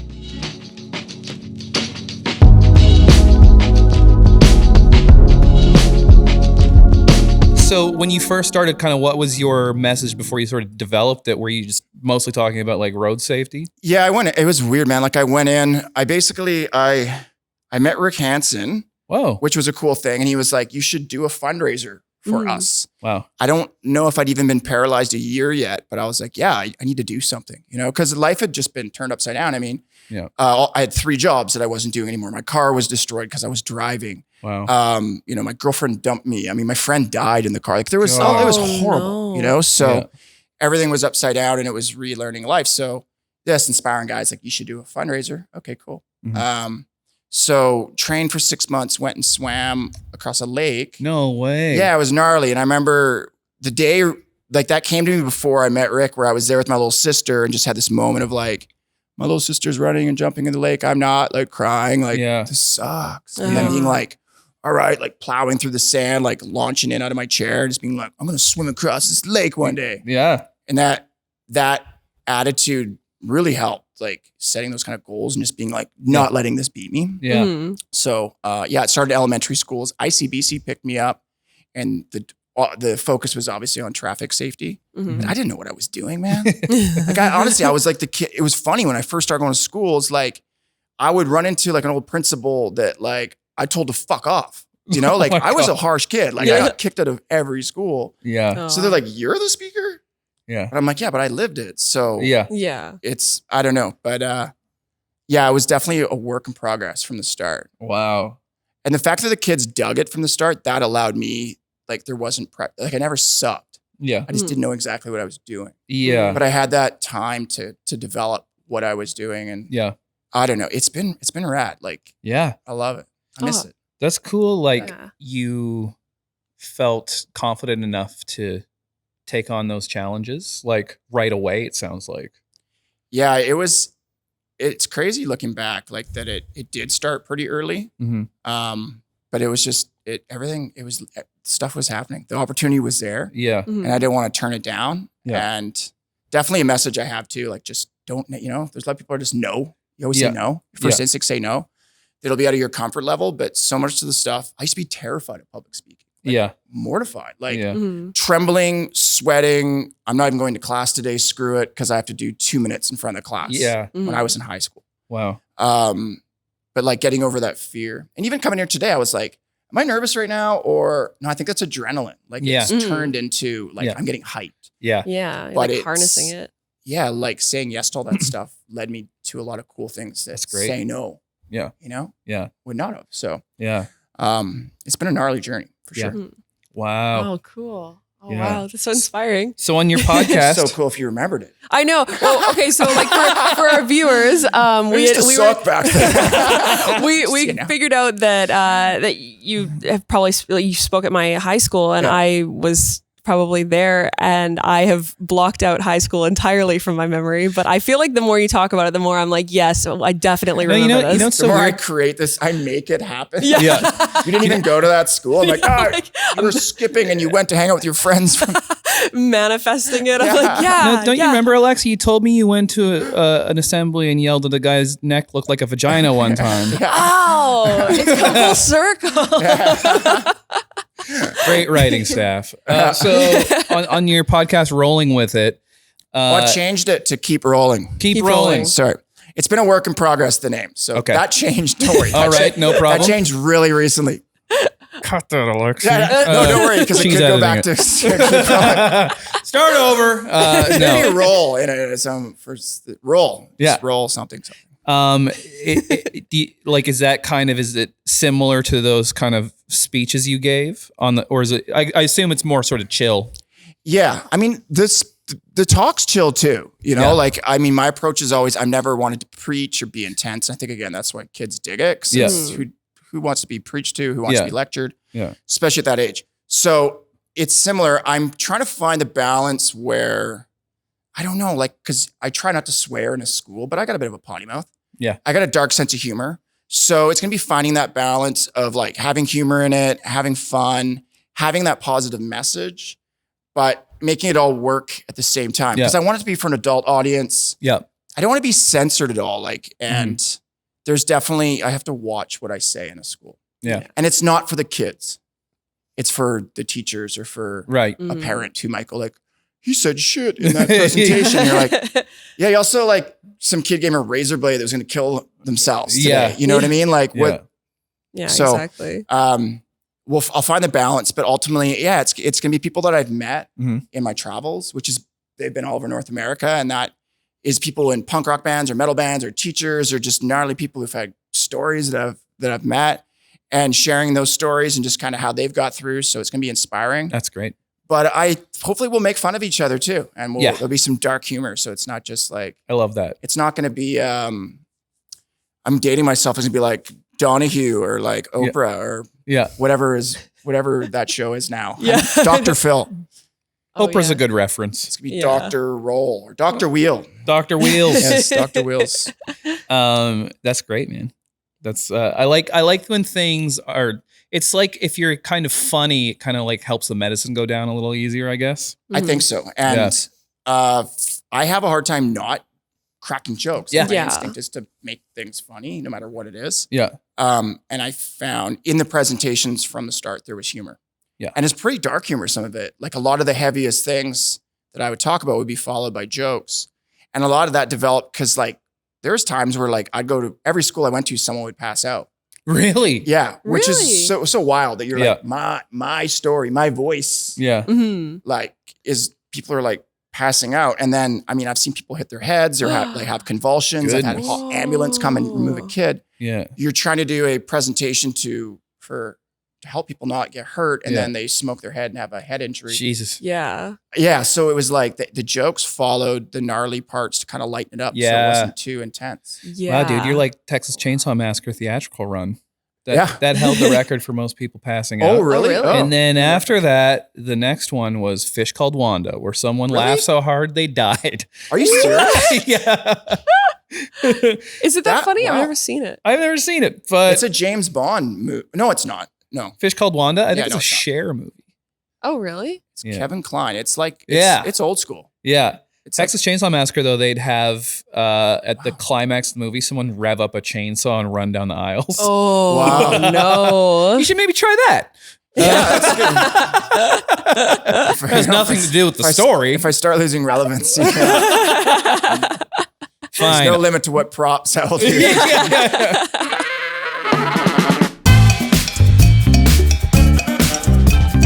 My girl made a vision board and her cats ate it. They fucking just, it was on styrofoam and they ripped off the, I don't know what that means for her future, but maybe I should jump ship. Was your vision board just pictures of mice? Yeah. Cheese, mice, dogs they can take. Yeah. Milk. You know, I just got my own cat for the first time, and there's so many myths about what cats actually can have. Like, I heard the comedian Bobby Lee talking about how he spends $20,000 a month on sushi for his cat, and I was like, I want to spoil my cat with sushi. It's so bad for them. It's so, like, raw fish is fucking terrible for cats. Where did we get that from, though? Bobby Lee. Just His fault. Well, that's because you're getting cat advice from a comedian. Right. Well, in cartoons, you know, when you see like Tom and Jerry, they pull a fish skeleton out of their mouth. I'm going to go ahead and say that part's unrealistic. Yeah. Yeah. You can do that with a sardine, sort of. Yeah. You try? Oh, I would love to see that. I'd love to see that. Yeah, yeah. We'll put that on our Patreon. For $20. Yeah. Thank you two for coming on. Glad we can kind of discuss feng shui in our apartments before we get going. Your podcast is called Cry With Me. I mean, speaking of competition, Oladada's cried on our podcast twice. So I kind of feel like we're winning at this point. Have you ever had anybody kind of like get like really emotional, or is it typically you keep it a little bit light? Well, I mean, I feel like it's hard because like it's kind of like a post-game show for the emotions almost. Right. So there's definitely been some pretty emotional moments. Like Sean McDonald talked about how his friend passed away, which is pretty heavy stuff. Yeah. But then like with all of the tension that comes, there's always like a big joke. Yeah. When the tension breaks, it feels really good. So yeah, so far we haven't had anybody get full on emotional, but also I feel like we do have to win over people's trust. Right. It's kind of been hard to like pick guests. Yeah. Also, we've been on hiatus for a long time because of the pandemic. Just felt like a bit on the nose to just have a podcast. Yeah. Well, you're doing research, you know? Yeah, basically just a little sabbatical. But yeah, I think Pascal, the premise of the podcast is basically that Pascal is very much in tune with her crying and her emotions. Yeah. And I am not. Okay. Even after a year of pandemic, I still don't exactly know how to express myself through crying. So that's the goal of the podcast, is try to get me to cry more and Pascal to maybe a little less. That would be nice. Okay. See, I'm a Pascal boy myself. It's easy for me to do it. I don't. It's interesting. Like Alistair, do you feel like emotionally you're just sort of like straight on? You know what I mean? Like I feel like I'm like, ah! Yeah, just like yeah. Yeah, I think so. I think it's my family's British. Yeah. And the whole thing about being British is like, you must not show emotion at all costs. Like maybe on your deathbed for half a second, and that's all you're allowed. Right. So yeah, the rest of the time it's just like, keep it down, bottle it up. Don't talk to anybody about it. Maybe you make a self-deprecating joke where people are just like, was he being serious? Right. That's it. And then crumpets. You know, it's funny though. Like I noticed, like you're saying, because my stepdad's British, and it's he's not like flatlined or anything, but I noticed his family are very much like, oh, that's a bad thing that happened. Let's make fun of each other for 20 minutes, classily. Yeah. But I noticed my Australian friends, they are emotional, but then it'll like our friend Kirby was like, his friend died in a motorcycle accident, and he and his friends were all at the funeral, and then one of them was like, should have worn a helmet, and then they all laughed, and then that's how they deal with it. And that's kind of like, I hope when I die, everyone's like roasting me at my funeral. kind of like that, you know what I mean? Yeah, me too. That's called cremation. Yeah. That's great. The roast of Kevy, and it's at a crematorium. That would be great. They're all like, I want to press a button. No, I want to press a button. That hurts me. My funeral has to be called the roast of Kevy. Yes. Make sure that happens. Okay. I know you're the one who's going to kill me. Yeah. Do you either of you have a nightmare day job story? I think, Pascal has a nightmare day job interview story. So we'll Please start do it. Hit us. So I was trying to find a job that was like daytime, flexible. I ended up doing an interview at a massage therapy, like, I don't know, spa, clinic, whatever you call it.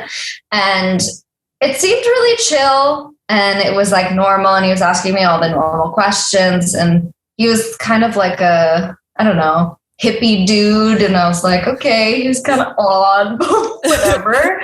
And then like right at the end of the interview, he was like, by the way, I hope you're comfortable with this, but our massage therapists do something for our clients. No way. And I was like, what do you mean? Like a Yelp review or? And then he went into this big like rant about how like people need release in their lives, and like it could be the thing that saves somebody's marriage, and that he was going to open a female only clinic too, because it's not just for men. And I was like, okay, it's feminism, I guess. And then he was like, so do you want the job? And I was like, I'm gonna think about it and I'll get back to you. I was like, I think maybe I just like need a day or two to think this over. You're like, I think I just need a day to change my phone number. I need to think about it. I was like, I need a day to like write an email being like, I don't know. I don't think this is for me. But yeah, he also said that like if I ever wanted to become a massage therapist, that one of the people could teach me. I thought he was going to say, if you wanted to be a massage therapist, you have to do this first. Oh no. But like honestly, maybe.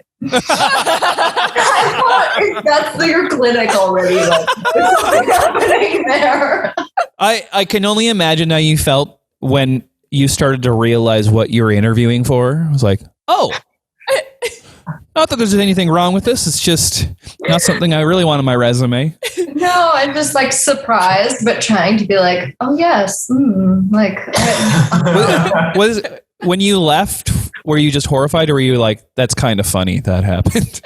I mean, I think I was like just a bit confused and disoriented to start, but like I definitely laughed on my way home. Like, my God. Wait a minute. And then I was like, no, that's funny. It's pretty good. I know somebody that was sent there as like a prank by his coworkers. Not to this particular one, I don't know. A bunch of his coworkers like sent him when he was 18 years old. As a prank? As a prank. And he thought he was just going in for a regular massage. So he's got like his clothes off, I guess, or like just a towel or whatever it is for a regular massage. And they're like, okay, flip over. Yeah. and they reach for him and he's like, what? No. And his friends were like, haha, how's your hand job, you fucking idiot? Great prank, guys. Killer prank. Ashton Kutcher comes out. You've been spunked.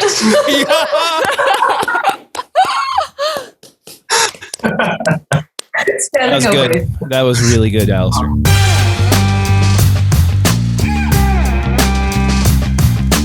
Darcy, are you able to be like, are you this extreme as we are, or are you kind of like more of a like sane person? Oh God, no. If you want to, we have an entire series on my ADHD on my TikTok.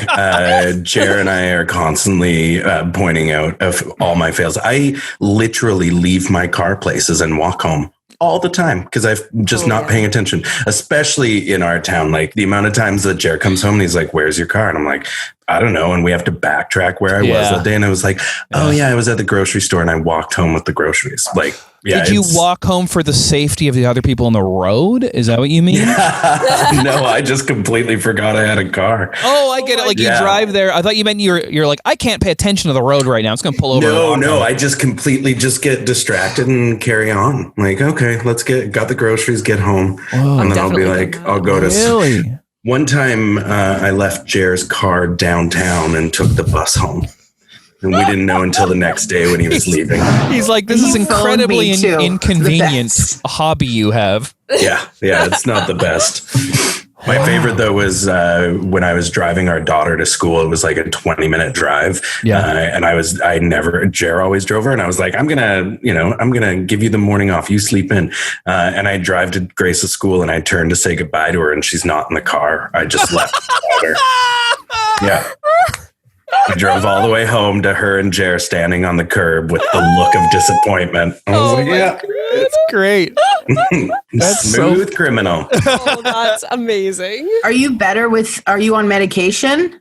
Me? No, not you. Oh. Me? I was like, you know I am. I have medication. I don't always take it. Oh, okay. Yeah. Are you better when you're on it, do you feel? I'm like more focused for sure. Like I can get stuff done, but I'm not as creative. So Don't then I like scare me. What type do you take? Let's do this. What type of medication do you take? Dexedrine. Okay. I feel it's like the same as Vyvanse, James. Thank you. Yeah. I'll do this so you know where to cut. Yeah. Yeah. Are we not allowed to say it? I don't know. High School Sucks is your podcast. What is a cringeworthy moment from high school that either of you have had? James, you're up. I'm trying. I can talk about it. I talked about it in one of the episodes, if that's okay. There's a That's ton. totally fine. Yeah. There's a ton. That one was, I was very outgoing in grade 8, and I liked like the basketball star. I was like, you know what I'm going to do? A candygram. I'm going to send him a candygram. But I didn't know how the world worked, really. So I did a candygram like, hi, and put his name. And then I was like, I have flowing chestnut hair. I did. And green eyes and freckles. And then I put, and braces, like it was a good thing. And then I was like, I play basketball too. And then I signed my name because I didn't know they read them out loud. And I'm waiting in line in the cafeteria for my fries and gravy. And this older girl in grade like 10 or 11 comes up. She's like, are you Jane? And I was like, it's go time. And I'm like, yeah, I am. And she's like, just like laughs in my face. She's like, they read it in front of the whole class. Oh no. Like everyone was like, I can't believe that she did that. Like talking about it, but I'm at the table being like, it was me. Oh no. I love that idea though. Candygram. Oh yeah. Remember, did you guys not have candygrams? No. Yeah. Oh, we had it. Oh yeah. On Valentine's Day, and like the seniors Christmas. would go, they would go around and either like in front of the class, they'd read you your anonymous. Dude, I sent them to myself because I was like, I'm not going to get them. So I'm going to send one to myself. And straight up was like, you're so Darcy. You're like, shit. I want to fuck that pussy. I used to every single time they do that, my feelings would be so hurt because I wouldn't get one. And I had a boyfriend all the way through high school. I'm like, where's my candygram? Yeah. What's going on? You got comfortable. Yeah, too comfortable. Ninth grade boyfriend got a little too comfortable. Okay, real question. What kind of candy we talking about? It was usually like, mine was like a rose and a shitty milk chocolate. I was just pad of paper that you get that like my dad has, and like I don't even know, what did I send them? I don't know. I never spent money on it. It went nowhere. That's an impressive thing too. You had money at that age to do something. Not really. I stole money from my parents all the time. I was like, did you take $20? I'm like, what? No. I don't know. What? I like, I hear excuses always, what? My friend Bill, I watched him one day while we're in the kitchen. His mom's purse is on the kitchen counter and the three of us are talking. And the whole time, every time she turns around, he's slowly rolling a $20 bill from her purse into like the smallest thing so he could just slip it into his sleeve. And I just remember being like, wow, I am not that advanced of a human being yet, but you're a genius. Did you never steal from your parents, Darce? Oh, like they had like a coin jar that was full of like cheese. And I would do shit like that too. Yeah. But I would hate to feel like a petty thief in my parents' eyes. Yeah.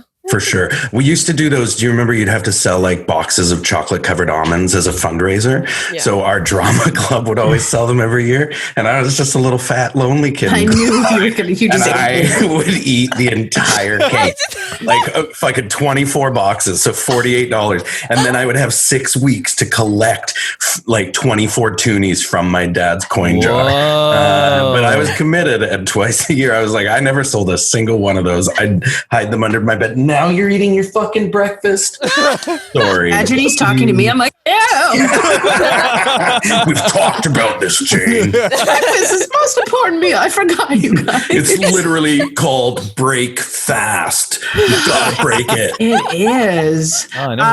Guys, did you ever pay when you stole the change with a case of beer from quarters and dimes? Because this lady did. To like the person running, like, here you go. Case of beer, not 6 pack. Well, for me and my friends. Yeah. Or 2-liter growers. Who knows what's going to happen? Am I going to roll in a fire? I don't know. Oh, yeah. I love that story. You've lived a life, Jane. Yeah. Am I going to roll in a fire? That's why she's a redhead. You're a monster. Fuck, I love you. You're such an idiot. It's like you're literally patting your leg because you have a heart on. Yeah, I'm just smacking. That's what he does. Darcy's aroused, you'll know.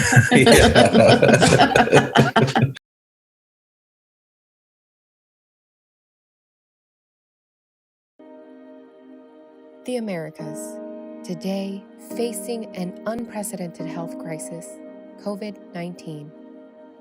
As the Americas have become the epicenter of this new and highly transmissible disease, PAHO continues to lead and respond,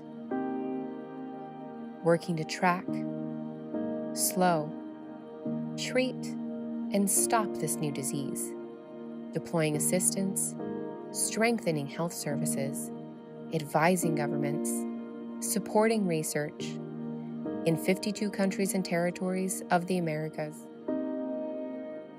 Please join us in this fight. It takes all of us together to stop the spread of COVID-19.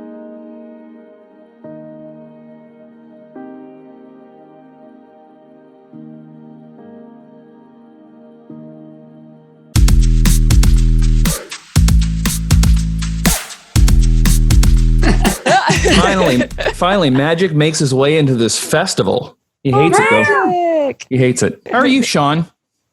Dude, I'm spun around. Why? What's going on? Well, I mean, I literally just got to Newfoundland. Yeah. Over like probably, a few hours ago after coming from Michigan. Whoa. Crossing that border. It's been a long journey. I feel like it's been such a crazy time. Over the last 2 months, because I was here in Newfoundland, where myself, my wife Shelby, and my baby girl Mattis Maple Majumder, we fled. We were refugees fleeing Los Angeles because Los Angeles was on fire with COVID back in June, July. Yeah, I was just there and I got it. Did you really get it? Well, to be fair, I got it in Arizona, but I was on a trip to LA. So I was in LA, went to Arizona for 2 days and got it in Arizona instantly. And then brought it back to LA. My fault. Red state, blue state. I don't know if it matters. COVID state. That's what I was in. State. Yeah. Well, dude, how you feeling? You okay? Yeah, that was in December. I will say that for a week I felt like garbage.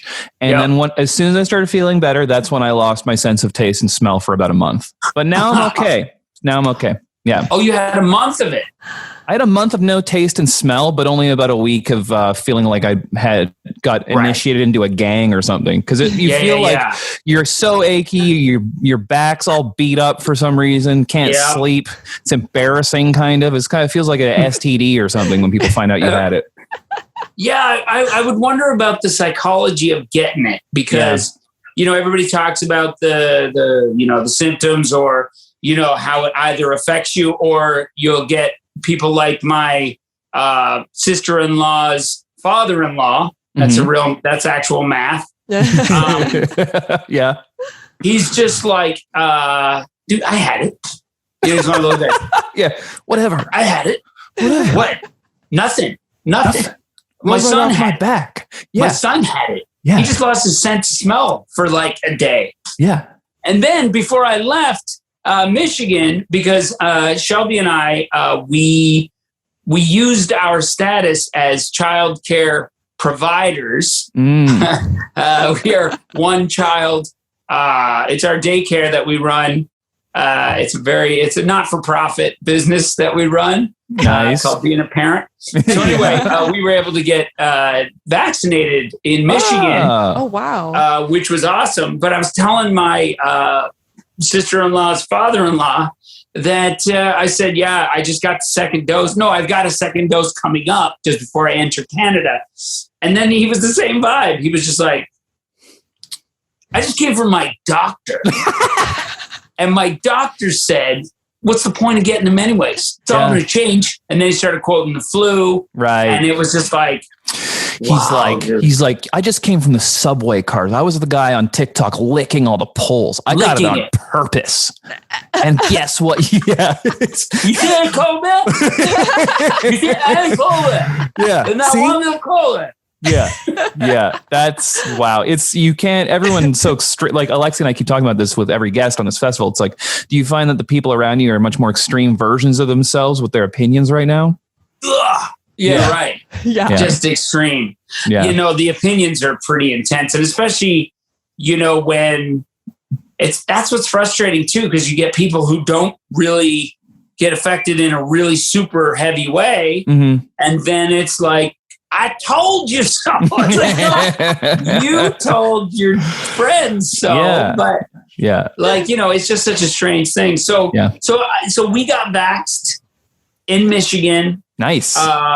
Which was like a hot spot when we left. Mm-hmm. And, the reason I went there, because I had a gig with Ford Canada. So, that was a big thing too. I'm in Newfoundland after leaving Los Angeles. We're hunkering down in the safest place in North America, where 2 cases, everybody freaks out.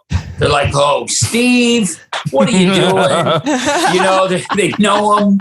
And so anyway, it was Steve. It's Steve's always disgusting, Steve. man. Always a Steve. Dude, it's always Steve. Oh, God. Have you seen Steve's front porch? I mean, he has Fisher Price. Fisher Price toys from when he was a child. They're still on the front porch. It's so weird. Why would you leave that there? And Steve, you live alone. Why the trampoline? Why the trampoline, Steve? That is a friend group activity. Right. Group? Yeah. What Unless are you doing, there's something Steve? Middle of the night, like full moon tramping. I've never seen that. Well, maybe that's how Steve. I'd be down for it. I'd be down for it too. Maybe that's how Steve turns into his werewolf the best, is when he's jumping. Oh, yeah. Big tearing it. Steve, it's always Steve. But I came here where it was safe. And it was amazing. But then I got a gig. And then we were like, well, we have family in Michigan, as I told you. So I brought the wife and kid with me. We went up there and did my gig. And then we're supposed to come right back. But of course, this was when Canada was like, no, if you come back, I mean, you can leave. Yeah. But when you turn around, we ain't going to make it easy for you. So I said, okay, let's just stay in Michigan. Let's just stay in Michigan for a while. Yeah. And that was nice, actually. We were in northern Michigan where there wasn't a lot of cases. Oh, okay. Oh, wow. So anyway, I literally just got back home today, after a crazy whirlwind trip. And it's been 2 months since we've been gone. Wow. And And so when we left Michigan, before that, and look, I'm going to say something. I feel kind of guilty about this. I'd be curious to hear what you guys think. Hit us. But so got my first shot, whatever it was, however long ago it was. And then I've got my 3 weeks in between that shot and the next shot. And my wife had already gotten her second shot because she was a bigger liar than me. I finally caved. I said, fine, I'll play your game. Try to put me and get me vaccinated. So anyway, we went to Mexico. Whoa! Oh wow, nice. Cool, dude. What's their COVID like? Hey, yo no sé. They didn't care. They were so chill. Yeah, and it was an area that we always go to. Yeah, and there was like no cases that we knew of. No, but the numbers were really low in this area. Punta de Mita, which is north of Puerto Vallarta. Puerto Vallarta, not so great. Punta de Mita, not bad. So we knew, we checked it out. We made sure we're bringing a baby. But at that time, we were like, dude, it's safer to get on a plane with a bunch of Americans and fly to Mexico than it is to stay here in Michigan with a super right-wing family. Yeah. Saying, dude, I just came from the doctor. Yeah. And he says vaccines don't work anyways. And I'm like, can you give me the name of this doctor? Yeah. Right. I found him on imright.com. It's so crazy. That's right. Crazy. So anyway, we went to Mexico, and it was truly, from a mental health perspective, one of the greatest things we could have ever done. Oh man, I want a vacation. Yeah, me too. I want one so bad. I have friends who live in New Zealand, and they said there's like no cases there, so it's like not even happening. It's so crazy. Yeah, it's so insane. It's such a weird, But then coming back, when we drove, we left Michigan, we got across the border, we did our multiple COVID tests. We're both vaccinated. Border was good. Let us through. Said you gotta make sure you isolate. Yeah, we're gonna do that.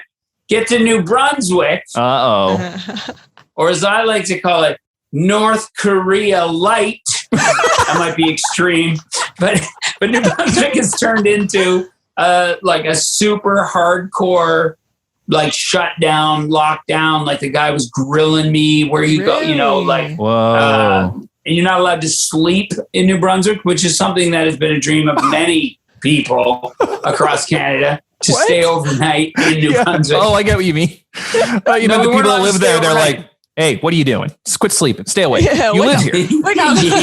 Yeah. And so anyway, we had to turn around when we got to the border of New Brunswick and go back to a town called Desjardins, Quebec, which is right on the border. One hotel. Yeah. And it was sketchy. And we were like, now we're forced to stay here. And anyway, we had to stay there. And then finally we got through New Brunswick. And then we get to Nova Scotia and we're told, you're shutting down as well right now. So bringing it with you. It was crazy. I felt like Lando Calrissian coming out of the Death Star as it was exploding behind us. And we made it. We just made it. Flames all around us. We got on the ferry and then we drove here, and now we're back in safe town, Newfoundland. So, well, welcome home. And also, I think you should start calling yourself the Lando Calrissian of comedy. I mean, I'm gonna. No one can argue with you now. I want to reach out to what was his malt liquor that he was always doing? Colt 45. Colt 45. How you doing, you old pirate? You know what's funny? I had a friend one time tell me that because when you're in a restaurant and you're ordering, your manners kicks in. She told me I order food like Billy D. Williams. Like I'd be like, "Hello, I would like to have a." I don't know what it is. I don't know why I do that. Fries. I would like to have some fries. Yeah. So what? So you address people cordially? Yes. I try to be very, very clear when I'm on the phone or when I'm ordering something, so there can be no confusion. And it turns out the most clear speaking person is Billy D. Williams. So that's who I emulate. I think that's amazing. I think you have a great. Now I could be wrong. My cat just fell off the table. Sorry, go on. How did it land? On its feet. Okay. And it's still a cat. Then it is a cat, in fact. I'm glad to hear it's still a cat. No, I was going to say, how is your relationship with your mom? You have a good mom. Got a great mom. Great That's mom. it. That's why. That's why you're like, hello. Yes. Yes. Nice. We were. Hey, hit the road, server. Bring me my flapjacks. With that hand move right there. You don't do that. Like Fonzie. He probably did that. Yeah, he did that. Yeah. Fonzie probably hated his mom. Flapjacks. Fonzie probably hated his mom. That's why he's such a womanizer. Yeah. Yeah. And closeted, as we found out. I mean, it's amazing. That was for such a strong masculine image. I love it. I think it was an amazing character. He was one of my favorite. Were you a Happy Days fan? Did you really? I got into it in a weird way because it was before my time. So the way that I discovered it was Weezer did a music video with the cast of Happy Days. And so that was how I found out about that. And then later in my life, it became what I call a time slot hit, where it just happened to always be on when I'd be watching TV. It's also the reason I've seen about 300 episodes of Murphy Brown. I don't even think I like Murphy Brown, but I've seen every season of it. Amazing. Thankfully, mine was Seinfeld. So yours was Seinfeld. That's a good time slot hit. Yeah, that is a good one. I also had Star Trek: Next Generation. I don't know if I ever liked it, but I've seen all of it. I was addicted to it for a while. Yeah, it's a good one. Yeah, it's a good one. It's a good one to be like just roped into, I guess. Yeah, I think so. Yeah. Well, I can see that, Alexi. You remind me of Kramer so much. So good. That's what I'm going the way you should see Shaun, you should see her come into a room. It's crazy. I mean, you can picture it. I can't see you. I don't know why, because I don't have my proper. Oh, there you are. Now I got you. I just had to do this. And don't take this in a disrespectful way. I just did. I just fucking did that. Yeah. And there you were. There she here is. I am. Whatever it takes for you to get here. Yeah. Well, you know what? I didn't appreciate that comment. So oh no, I'm talking to you. Oh, I love it. I went too far. I was just talking to Lex. I love it. No, okay, now you're switching back and forth. I just have to give it a wiggle. Yeah. Oh, wicked. That's all. Now you know. Now you know for your next fundraiser you're on. Shaun, have you ever had an experience with a ghost?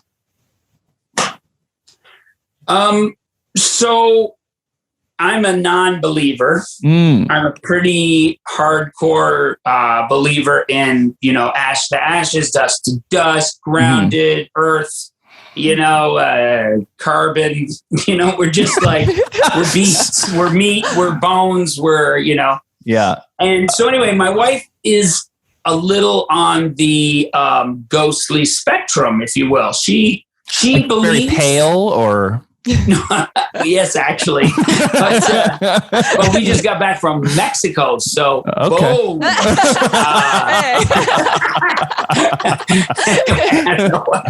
That's a new move. That's great.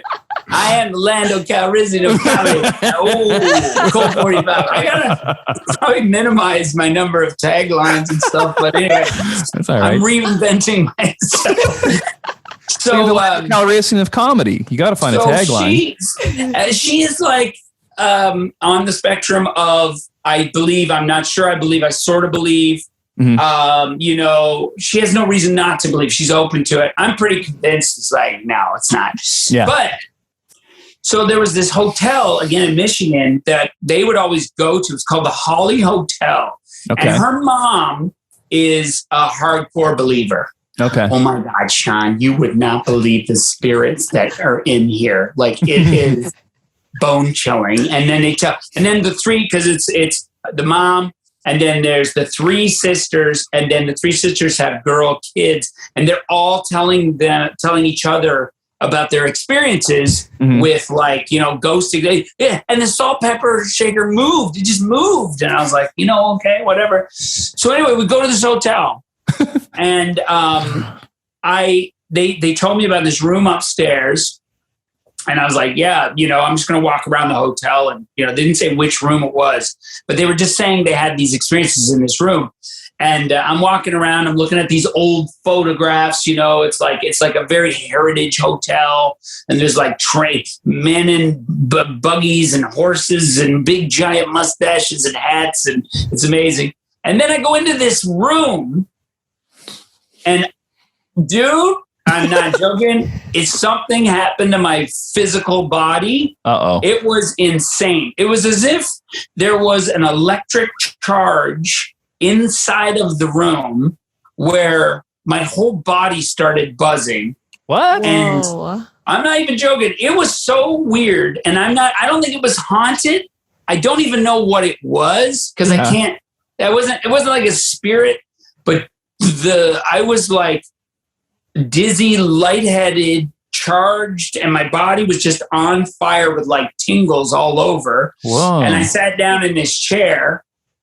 Yeah, it was more like an electrical charge that was going through my body. Yeah. And then I left the room and it dissipated instantly. I didn't go back in to try it again. I wasn't like, my science self would have gone, okay, well, we need to test this hypothesis. We need to run some experiments and have a placebo. Yeah. No, I didn't do that. I just was like, that was freaky. It felt weird. I don't know what it was, but was it a ghost? I mean, what do you guys think? I hate to What be the was one to it? tell you this, but I think you made love to a ghost. Yeah. Yeah. Like I was all tingly. I had a nap after. Yeah. Yeah. And like a stereotypical guy from an 80s movie, I didn't go back. I ghosted that ghost. I never saw it again. I ghosted that ghost. Why'd you ghost me? Why you ghost me? Hey. Why you ghost me? I'm afraid to get ghosted in the first place, so I do the ghosting, so my feelings are spared. Just be yourself around me. Like you don't have to. You're so closed. You just be open. You trust me. I'm mortal. You're not. Yeah. You're immortal. Yeah. Anyway. Nothing worse than an insecure ghost when you're just trying to make a connection, Right. Honestly. Right. And we didn't have to do it. I didn't want to. I didn't go in there with expectations. No. You're not that kind of guy. I just wanted, all I knew was, in fact, I was actually anti, you know what I mean? And that's usually when it happens, isn't it? It is. Yeah. It is. You can almost see it coming a mile away, except you can't because they're see-through. So They're ghosts. They're ghosts. Yeah. By nature, you can't see them. Have you guys? What about you? I'm not a non-believer, but I do really like hearing people's stories. And I really, even though I don't think it's probably real, I am intrigued by the potential of it being real. So like the 5% I want of me, it to be real. I want it so too. bad. Yeah, I do too. And a lot of my friends have a story. And so I was like asking, it's always like an intriguing story. So that was why I asked. What about you, Alexi? Have you ever had one? No. I keep thinking I'm almost about to have one. Like, I don't know, the blinds will like move and I'm like, oh, Here we go. But I do have somebody else's story that's freaked me out. And Really? I've heard of this happening before. It's my friend's dad. When Uh-oh. he was a kid, he was like alone in his house and he had a bunch of cousins that were down the street. His parents were down the street at this like house. So he's there alone and he goes into the kitchen and he sees a kid with his back to him. And he's like eating something that's on the table. And he's like, oh no, hey, like you're not supposed to eat that. He's thinking it's one of his cousins. And the kid turns around and it's him. No. He's looking at himself. And he See, just took off. this is what I want when I ask this story. When I ask this question. story. That is a great Right? story. And he could never figure out because he was positive that it was child him. version of himself or Like him wearing the same Weird. clothes, like exactly the same. and then he saw him and then he sat him down. He's like, I'm going to give you some advice for the future. No, it was like him, like that day, same clothes. Don't like, same date everything. Linda. Yeah, exactly. Yeah. She's going It's to not cheat on gonna you. end well. Yeah. 6 years from now, you're going to get cheated on. It's going to be embarrassing. Watch me go forward in time and discover that I've transcended. I became a journeyman electrician way late in life. I became like a Jedi level electrician. Yeah, the Lando Calrissian of electricity. Lando Calrissian. The Obi-Wan-a-bee Lando electrician. And the way that you get your gold stamp, because that's what you get for a Jedi electrician. I don't know if you're serious or not, but I believe you. Anything you look say, I it believe up, it. assholes. Look it up. It's real. And then when you die, you actually become AC and DC power merged with the universe. Great band. And then I traveled forward in the future, back in time, to meet the real me, the untrained me at the Holly Hotel in Michigan. Yeah. Where I just give you a little zap and I end up making love to myself. As a wish. Because someone told me to go fuck myself. And I said, well, okay. Just wait 20 years in the past and I will make it happen. I think Shaun just won the festival. You won. You win. Do I get a gold stamp? You get a gold stamp. You get several. You get a high five. You get a how you doing? How you doing? I don't even know what to say after that. That was the best thing I've ever heard. Yeah. That's a weird time jump I loved episode. it. Some kind of weird electrician show. That was Quantum Leap starring Jerry O'Connell. Before he lost the weight. Wow. I kind of think what? Before he lost the weight. So Jerry O'Connell had he took off weight, and then he started dating Rebecca Romaine, and now he's like in great shape. And I'd like to think the two things are correlated. Maybe he needed to get into great shape for her to be interested in him, although I don't think she's shallow that way. But maybe she's helped him since they started being together to stay in great shape. Right. Love talking about Jerry O'Connell. I love it too. My wife dated him for a minute. Really? I think went on a date. He wanted to go on a date. He's a fat fuck now. Fuck that guy. I gotta tell her. Tell her she's been pining for him for a long time. Okay, well, the I hate one him. that got away. Okay. No, I don't know. I don't think that's real. But I know that he did. But I know he did. And if she tells me stories of like, yeah, no, we were supposed to go on a date. It didn't happen. He ghosted her? Well, he's dead to me now, I tell you that much. Yeah. Oh, praise Jesus. Alexi, cut nothing from this episode. Leave the whole thing intact. anything. Alexi, what's your fundamental belief? Me? Do you have a belief in afterlife? Do you have a fundamental belief in what do we do after we die? What were we before we are here now? What's your... I'm pretty like, when you die, but I really want to be reincarnated. I think that'd be sick. As that'd be what? So fun. Well, you can't have your cake and eat it too. Well, like, I because who's ever is taking notes right now going, who should we give the reincarnation to? And here's you on a podcast. They probably subscribe to this podcast. Absolutely. And they're like, she's really interesting. Wait, what did she just fucking say? She doesn't really believe. And you want to. You know what? Bring her back as an ant. Yeah, that's right. I'm going to bring her back as COVID-19. COVID-20. Yeah, that's you, Alexi. Sorry to tell you. In the future, I come back as that. As that weird you come little. back as AC and DC, and then I come back as COVID. You know what? I never left because I'm consistent. I'm still here ordering food like a gentleman. That's good. I know. That's why you're so well mannered, like my inspiration as a comedian. Absolutely. That's why we all came here today, so we could talk about it. Cool. Thanks for met coming. him, I did meet him once. Billy D. Williams? Billy D. It was a bit of he's like, so are these my sides? Are these my sides? Are we, can we hurry? It was in a movie I was working on, and he came on set, and it was one of those moments where it was like, motherfucker. That is fucking Lando Calrissian. Yeah.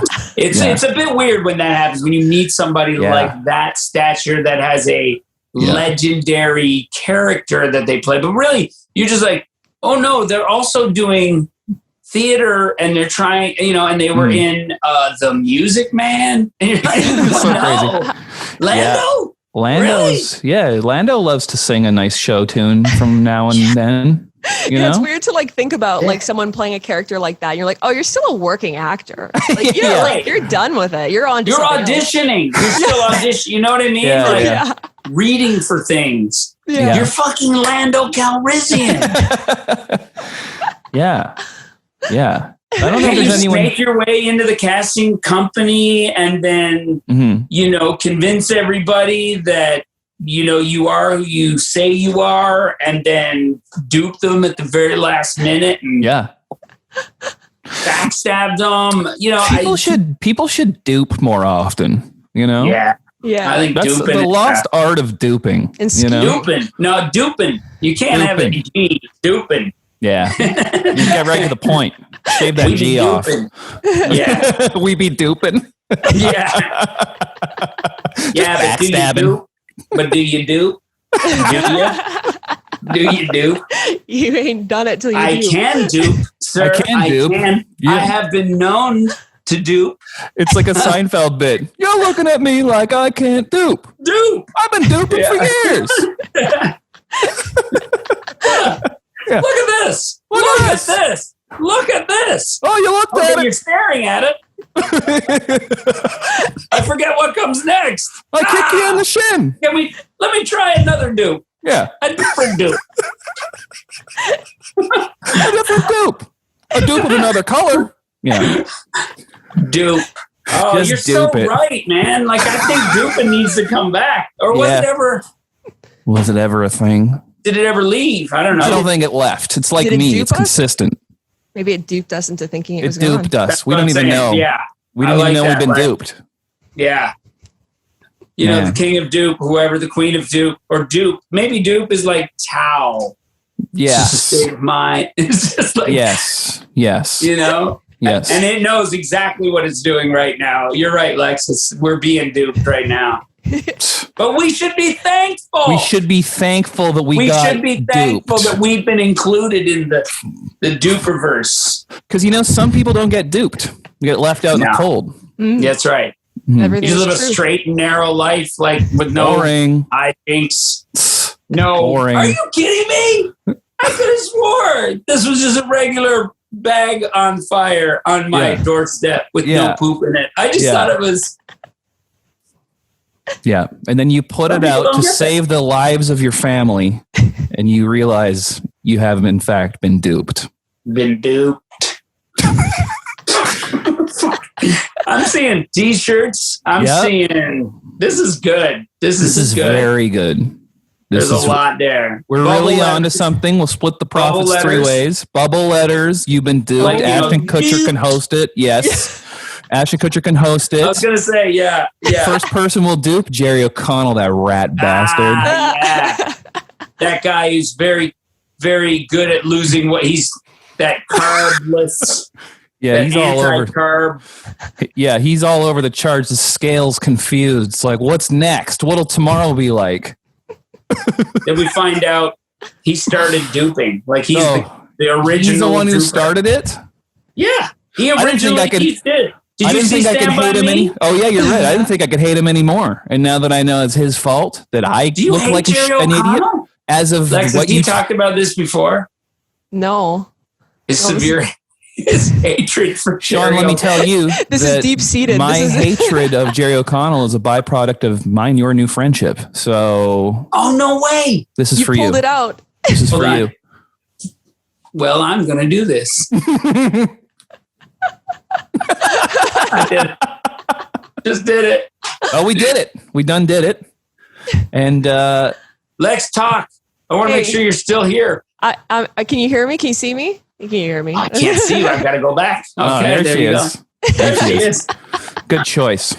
What's the theme? What's the theme of this podcast? What's the theme of this podcast? Well, this one in particular seems to be Jerry O'Connell and duping, but in general, usually I'd ask a few other questions that I don't even think are necessary at this point. Ask away. What's your worst day job story? Worst day job story. 15 years old, Harvey's Hamburgers, Mississauga, Ontario. Wow. I was asked by the guy who was managing to go in the back. This guy was a dick.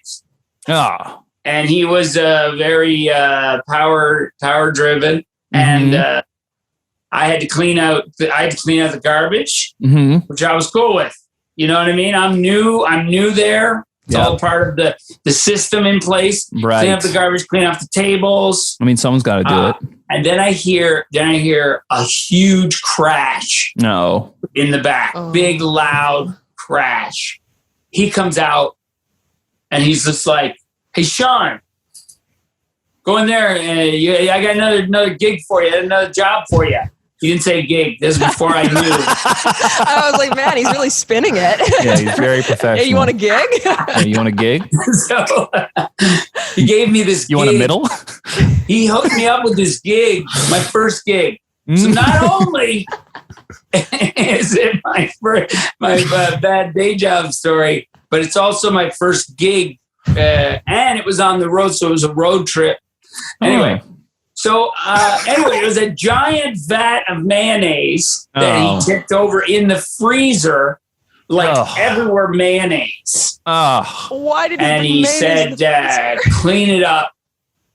And I used I took my coupon for my half price meal, and I left.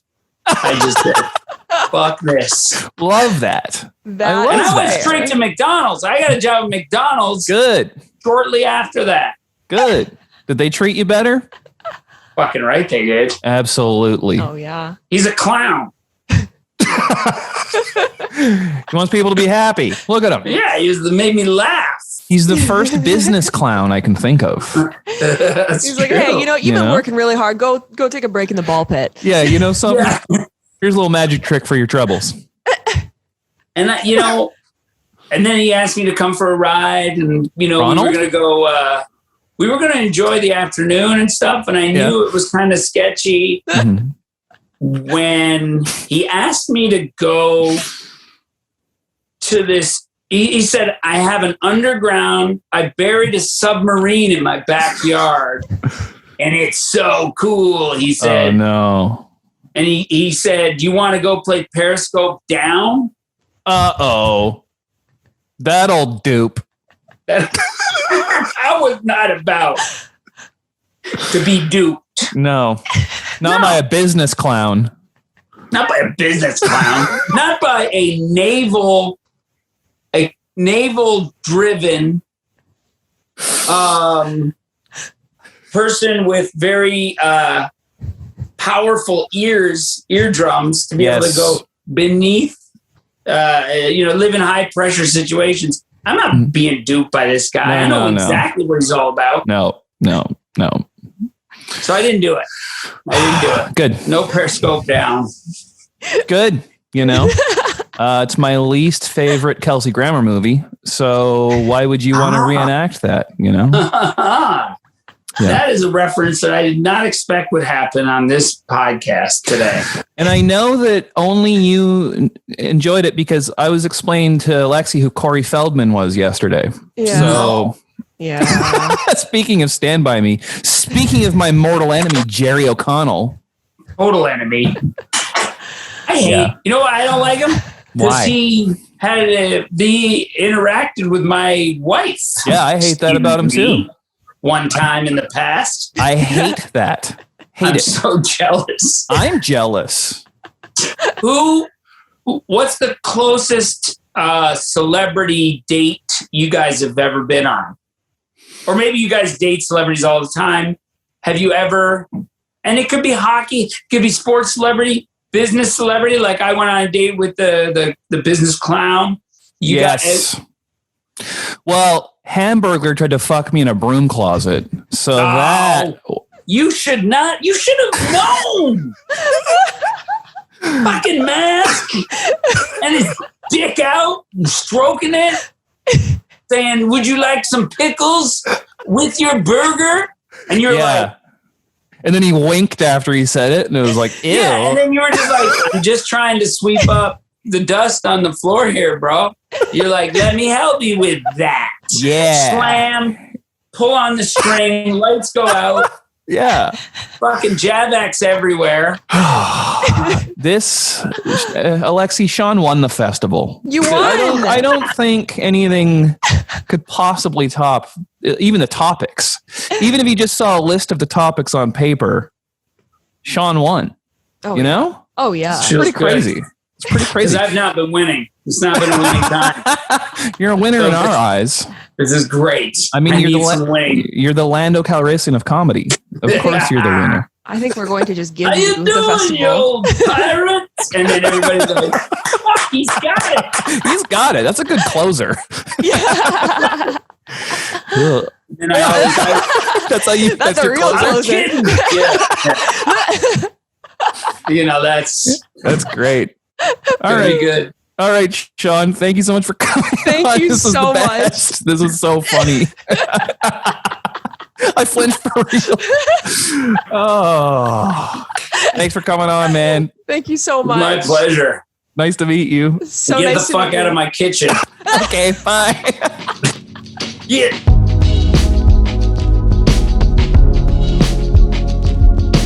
It was funny. We just had Jessica Curson on. I don't know if you know Jessica. I do. And she's so funny, but she was late and then we started and she's like, I couldn't get my goddamn ring light working, so I'm just doing it without it. Fuck it. I think everybody's... I just moved in. Well, I bought a house a couple of months ago and then I went to Canada to work. And so I just got back and my house is empty. Oh. So I don't even have a ring light yet. Like I don't have anything. I don't even have a couch. I was going to ask about your background. Is that your old living room? This is a fake living room. That's I love in it. Somebody's really nice house. I mean, my house is really nice too. My house don't look like this yet. This is, if you see the little bear in the corner. I see the bear. It's the bear paint. You know, bear paint. They give you all of these like free virtual backgrounds. Oh, that's cool. No way. Yeah. Oh, I love that. I like that better than people's like Northern Lights or like outer space. I like that you just have someone's nice living room. Yeah. Like almost for a minute, I was like, is that a backdrop? Yeah, or is I that just like believed it. where you are? I believed it. And when you stood up, you straight up disappeared. And I don't think you're a magician, so it was up there. Yeah. The jig was up. Can't fool us. What part of Canada were you in? I was in Vancouver. That's where we are. Oh, wow. What part Yeah. of Vancouver? We are, well, we're in a big recording studio because the thing that you're on is our podcast network. So thank you very much for coming. Okay, thanks for it's- having me. Of course, but it's also a record label. So we're both music people and then we've somehow fallen into this comedy thing and now it's kind of doing its own thing and we get to meet lovely people like you. So thank you for Okay. coming here. Yeah. We're in the soundstage. So we always shoot music videos and stuff in here. Yeah. Gotcha. But I mean, are you in Burnaby, Coquitlam? Like, where are you? So downtown Vancouver. So okay. like Gastown kind of area if you were there. Okay. Yeah, I was because I stayed in Yaletown. So I walked- okay. Yeah. Oh, nice. Love Yaletown. When I first moved out of my parents' place, I didn't realize that you'd be paying so much stupid rent in Yaletown. So that was where I moved first. Yeah. And which is crazy. Yeah, that is crazy. I worked at like a record store. And I was just telling her, I lived between a fire department and the hockey arena. So at no times was my living space quiet whatsoever. It was either like hockey hooligans or fire cars. I lived by a fire station too this time around. Oh, And really? I was staying on Homer and there was a fire station. That's the one. And I couldn't even understand. I'm like, why do I hear? I grew up in New York. I'm used to sirens. Yeah. I was like, this is ridiculous. And then one day the fire alarm went off in my building. I was like, you're right there. I'm just going to stay in bed. I just moved as well, really close to the record label as well. But there's like a full on like area where there's just trains. And I live directly above the trains. Oh, and wow. like at all hours of the day and night, they're like bashing together. Like at 3 a.m. last night, they just like completely, it's the loudest. It's upsettingly loud. It's like nails on a chalkboard kind of sounds just every so often. Yeah. Oh my God. But I hope trains aren't actually bashing together. I think that's how they connect them. Yeah. I think. Oh, like it's like a train yard. Yeah. I live like directly above the train yard. Oh, wow. Yeah.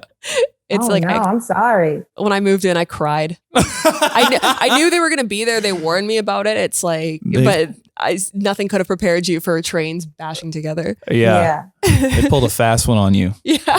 The worst I hear is an ice cream truck drives down, like now back in LA, an ice cream truck drives down, which I haven't heard an ice cream truck in years. I guess I live in a neighborhood now. I was like living in Hollywood. There's no ice cream trucks, but now I'm like in a neighborhood with families and kids, and there's like an ice cream truck. And on Sunday, I hear my neighbors like they have like an outside football party, and I can just hear it from my bed because they're like my bedroom is like close to their backyard, so I can just hear it. But I don't mind it. That's all right. Yeah. I gotta say, during the pandemic, I found a new appreciation for lawns. Yeah. Go sit in a lawn.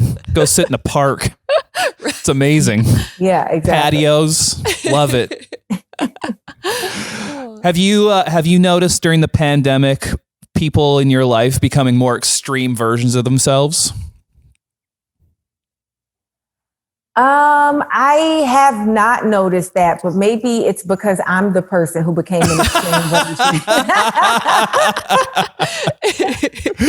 Yeah, I think I'm the person. I think everybody, like one friend that I talk to often, he's like, "Oh, did you smoke coke? Did you smoke coke today?" And I'm like, I don't do drugs. I never do drugs. But I guess he was just making fun. Like he was trying to say like, okay, she's like, I was on an extreme high. I would call him like another one of my friends. I would be on the phone with her and she was like, yo, Zainab, you doing a hot 30-minute set right now. Oh, is this a conversation? I'm sorry. That friend of yours is lucky because they get to hear your material first. Yeah. Sneak peek. It is funny, like when you're in a group of certain comedians and you're like, oh, they're testing material on me right now. Yeah. I like that though. I'm like an eager audience. Yeah, same here. Yeah, give me those premises. Know that they're testing on you, then we're not doing a good job. If you know that it's coming, we're not doing a good job. Do you mean like when your friends were like just assumed you're on drugs or something? Is it just because your energy is way higher now all of a sudden? Yeah, like I found during the pandemic that I would have like spurts. I would be like the first part of the pandemic, I was pretty like even keeled, right? Mm-hmm. And I felt very balanced. And then the more and more it went on, I would be extremely high or extremely low. Yeah. So it's like you could call me and I'm like, I got jokes, I got information, I got topics, I got everything. Like what you want to, like I got this conversation. You don't sit back, relax, and I got it. And like then after that call, I would crash. I would be exhausted. Like I just came home from tour, Yeah. Yeah. I like those kind of conversations where I can put the phone down and just sit back with a drink. Yeah. Got this, Zainab. I know. It's funny, like the beginning of the pandemic, I was just coming out of such a busy workflow that I was actually enjoying it. I was like, everyone, I can't, like no comedians can expect me to go to their shows right now. I could just stay home and work on my own thing. This is amazing. And then flash cut to now where I'm just like, bragging about hanging out in the park. Yeah. Oh yeah. Did you grew up in New York? I grew up in New York. I was born in Brooklyn. I grew up in Manhattan, in Harlem specifically. Do you remember what your last day job was before you started doing stand-up full time? Yeah. Mm-hmm. What'd you do? My last day job led me to stand-up, actually. I was the assistant to a manager. Oh, wow. Oh, cool. And the manager was my friend. Yeah. And he managed comedians, and he fired his assistant, and I was just like in my apartment, window shopping on Net-a-Porter, window shopping. Yeah. Thinking like, should I get these Chloe boots or pay my rent? What should I do? These are like the problems of like a 25-year-old. Yeah, I can relate to this. No, we still do that with recording equipment.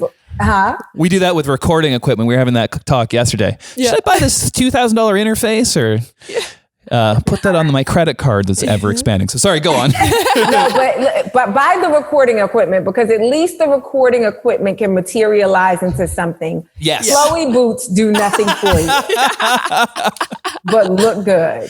Yeah. So he calls me and he's like, hey, I fired my assistant. I need somebody to come in. Can you come in for like a couple of days until I'm able to replace her? And I'm like, how much will it pay? And what do I have to do? He's like, you just got to answer some phones, answer some emails. Like, it's really simple. And I'm like, oh, okay. And then I was like, how much does it pay? And I was just hoping for him to say the price of the Chloe boots. and he said the price of the Chloe boots. And I was like, yep. I'll be there tomorrow. And that turned into 6 months. And the day that I quit, I went to an open mic. And because I was around working for him, I was around comedy so much. I was booking his show for him, which was every week at the Comedy Store in LA. And the day that I quit, I went to an open mic and I became a comedian. Wow. So that was in LA, actually. Yeah. Okay. Oh, cool. But before that, I worked at Burke Williams, which is a day spa out here. Oh, okay. Yeah. Do you have any like nightmare stories from working there at the spa? I don't have any nightmare stories from working at the spa. Because I don't have any nightmare stories from working at the spa. But I will say this for anybody that's hiring anybody. When we show up, of course, we're showing up our best self. That is not the employee that we are going to be. You're getting a greatest hits right now. Yes. You're getting a highlight reel. I remember my manager when I stopped, like she was like, at a spa, they want you to look a certain way. So I couldn't wear like color on my fingernails. I couldn't wear like big jewelry. You can't really express your personality. Right. And I would do it anyway. And one day she pulled me in the office to talk to me about it. And she was like, when I interviewed you, and I could tell she felt so like disappointed, like deceived, yeah. How are you not the great person that I met? And I'm like, lady, have you never dated? This is like the dating of the professional world. Of course, I'm not the same as I was in the beginning. Yeah. Honeymoon is over. Yes. Now I wear my jewelry. Yeah, I guess spa technicians kind of got to like, there's like similar rules as to like hospital workers. Like, keep your personality out of this. Yeah. And Wear I this wasn't outfit. even a spa technician. I was just a host. Oh, okay. I was just the person that's like, what time is your, hi, welcome to so-and, Can I have your name? Oh, can you have your ID? Do you prefer a locker? Like, I was that person. Yeah. Oh, You're like, what song is this? Oh, it's just a Spotify playlist. It's called Aura. But I worked in like the Hollywood location, so the West Hollywood location. So we would get like a lot of celebrities and stuff, and that would be very interested. This is T that I'll just say. Love it. This was like way back when, what's her name? What is her name? Mila Kunis. Yeah. Look how we're leaning in right now. Yeah. We're so ready for this. Mila Kunis came to our spa and Macaulay Culkin was handling the bill. Whoa. Okay. Interesting. Home Alone 3. And I was so surprised that Macaulay Culkin did not tip. Oh, this is like what Dan Soder said. Oh, because Dan Soder was a waiter at a downtown New York place, and he's like, these celebrities would come in and they wouldn't tip, and then I hate their movies after that. I was really, really surprised, and I wasn't expecting a tip. Like I said, I'm just a hostess, but it's customary in service industry, especially when you get a facial, massage, you tip. Oh yeah, Macaulay. Yeah. Spending all his money on paints and pizzas. He lives in France now, and he's that's what he does, apparently. Oh, that's so disappointing. That is so disappointing. How do you not tip good? Like, even if you're broke, you tip. Yeah. Let alone the star of the Home Alone franchise. I mean, it was like the Home Alone franchise. It was Mila Kunis post that 70s show. I was just like, what is happening here? Weird. But I don't think Mila knew. Look at me, Mila. I don't think she knew. And me and like the two other hostess, we were debating in the moment, like, do we tell her that he didn't leave a tip? She doesn't know he's all over town with her, giving her a bad reputation with people. I guess not. I think that was Macaulay's fault. It was Macaulay's fault. Yeah. It is. It's not her fault. But, sometimes there's been times where I've been out on dates with guys and I just happen to glance at the tip that they leave. Yeah. And I'm like, okay, we're not going to have another date and I'm going to have to come back and give this waiter a tip, It's so important. And it's so telling too. I love that you go back. Yeah. You're like, Like if if it's somewhere where I'm not like flying back to New Mexico to get somebody a tip, But if it's like if I feel like the service was really good, then or like he'll wait outside and I'll run back in, and if I have cash, I'll just drop like extra cash. Oh, it's so nice. You try not to do that because you don't want to really like emasculate a man, Some of them deserve it, but some waiters like deserves it. Sorry, go on. Some waiters, it's just like this is how this is all they have. Yeah.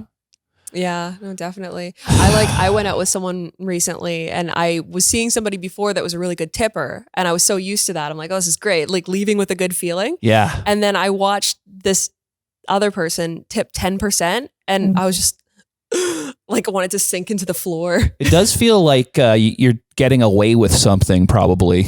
Yeah. It's weird. Like stealing. This restaurant by my apartment I go to all the time, they're always so nice to me and we always have like a nice rapport. And one time they just took care of the bill and it shocked me so much that I just was like, thanks. And I just left. And then I was like, oh, I was supposed to like do a good tip there. And so I ran back in and was like, I'm sorry. Yeah. I'm like customary, unless you were wildly terrible. But at that point, we're not even making it to the end. That's true. That's true. Yeah. Or unless you were exceptional, I'm customary 20%. What is 20% of this? Yeah. Bill, and I can do the math in my head really quick. If it's not, I love it when it's already like, written on a receipt for you, but I'm totally customary. I have a friend who is also a comedian. She overtips and that bothers me. Really? Because she overtips because she's a plus size Black woman. So she thinks that everybody thinks she ain't going to tip because she's a plus size Black woman. So she overtips even when the service is bad. Yeah. She's like, because they're going to be talking about me. I'm like, if they're talking about you, they're talking about you. No, if you give them we'll be at like, we'll be at like a ice cream place. Yeah. And it's like the ice cream came up to $8 and she'll give them a $20 tip. I'm like, yo, I know what you make. Stop tipping. Yeah. $20. Wow. Every expedition is just so expensive. Yeah, she's like, kidding. no, I have to because I'm big and I'm Black and they already thinking something. I'm like, and you are rewarding bad behavior. Even if the service sucks, I still tip. I have to. I don't know what it is. Maybe it's like Catholic guilt or something. Yeah. Yeah, definitely. And you don't complain or anything? It would really take a lot. Like I had the only time I could think of complaining that in my experience was I have a friend with a peanut allergy and they brought him food with peanuts all over it. And I was like, he could die. And so I asked for the manager. That's the only time I can think of when I was like I wasn't even being a dick. I was just like, he shouldn't have to pay for his meal. I don't think at this point. Yeah. But I don't really complain. I just get out of there and I never come back. I don't know. I'm pretty non-confrontational. Like, will you like say something if the service is bad? Oh, I'm honest to a fault. Like, that's good though. People should hear it. But I don't mean it like, so what I'm trying to do when I speak up is honor myself, right? Yeah. And also give them the opportunity to correct it. Yes. Yeah. And when given the opportunity, if they correct it, then it's like, well, this was a great experience because sometimes like everybody is entitled to a bad day, a personal day, not knowing, whatever. But it's the way they show up when you bring it to their attention that is the determining factor. Absolutely. But like, I don't, when the service is bad, I don't start off with, I want this for free. Like, no, but I do say, hey, this comes with broccoli, right? Yeah. Where's the broccoli? And if it's just like, I don't know, then it's I gotta go. You know? Yeah. Like, oh my God, I'm so sorry. We don't have broccoli today. I totally forgot to say that. We have spent, I don't know, fill in the, you know what I'm saying? And Yeah. it's like, I'm considering, maybe I'll order something. Like, it's just easy. Yeah. But yeah, that's the right way to do it. Yeah, totally. Yeah. They should be held accountable. They should be professional. I get it. Have you ever had a paranormal experience? I don't think I've ever had a paranormal experience, but I just recently have gotten over my fear of the dark. Really? Oh. Yeah. Like I was afraid what? of the dark for 30 years. What solved it? Okay, so first, I used to have these dreams about witches, right? Really? All the time. Dreams about witches. The witch would show up and like be my mother and look exactly like my mother. I don't know. Oh. A psychiatrist might say, okay, let's unpack this, right? Yeah. So it's like the witch would show up and look exactly like my mother. And in the dream, I would have to choose which one was my real mother. Oh.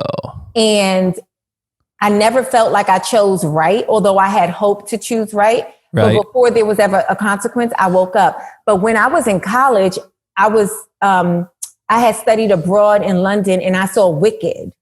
Oh, okay. And I wasn't scared of witches no more after Wicked. Something about seeing them be green is like, you're not so bad. Yeah. Something about like the backstory just was like, oh, she's not a witch. She's misunderstood. I'm like, I can relate to that. Yeah. Give me that green face paint. You know? Yeah. And now sometimes I don't really watch scary movies because it'll affect my sleep. Like the last scary movie, I don't even know if this is a scary movie, but it affected my sleep. Like 2 years ago, in 2019, when I was in Vancouver again, I saw Us. Jordan was Us. Oh my God! Yeah. Could not sleep. It's a scary movie. I kept thinking Lupita was staring at me. It's scary Lupita, not beautiful red carpet Lupita. Yeah. You know what I'm saying? It's scary scrub Lupita. Yeah. And I was recently watching, I guess like in 2020, I was trying to watch Lovecraft Country. Okay. And have you guys heard of it? Do you know the show? Yeah. And there's this one episode where the house is haunted and she basically has to do almost like an exorcism or something. Yep. And I couldn't watch it after that. Before, like, that's like the third episode. The first two episodes, I'm like, I'm on Twitter. Oh, greatest show I've ever seen. This needs Emmys. This needs everything. Now, this is fantastic. Third episode, I saw that, could not sleep for a couple of weeks. I was like, I never saw Lovecraft Country again. Yeah, it's over. It's too scary. It's funny because I was teasing my girlfriend about still getting scared at movies, and then we watched Midsummer, and it actually was affecting my sleep. Oh, wow. So scary. Have you seen it? No, and I won't. Don't see it. I won't. Don't do that to yourself. So disturbing. I saw The Ring. Yeah. And I had to take sleeping pills to go to sleep. Oh my God. Yeah. Midsummer is like cult stuff. And that to me is the scariest stuff because I believe it's happening. Yeah. Oh, yeah. When I was like 11, we watched The Grudge at like this like after school thing with like my friends. And two of my friends lived across the road from the school, and my mom had to drive them home across the road because they were so scared. Too scary to go walk across the street by themselves. I could not sleep after that. Yeah, I don't like supernatural stuff or paranormal stuff. Like if it's just a killer in the street, like Jason, like I firmly believe even in the woods on a campground, I can outrun Jason. Like I firmly believe that. I didn't like way back in the day when we were tiny kids, I didn't like Freddy Krueger, because that's still, as much as it's not like The Grudge or, you know, it still was like, well, I have to go to sleep. Yeah. Like there's no way to avoid him. He gets you in your sleep. I have to go to sleep. And that used to just bother me. I was so afraid of that when I was a little kid that I lost sleep. And then I met him at a fan expo and he was following us around hanging out and so chatty that we couldn't leave. So now I'm afraid of him for a different reason. What? He's very flirty. Oh my God. He was also not interested in the beautiful ladies I was with. He's like, Kevin, what do you know about Korean horror cinema? I was like, get me out of here. Wake me up. All right, Zainab. Well, thank you so much for coming on. That was really fun.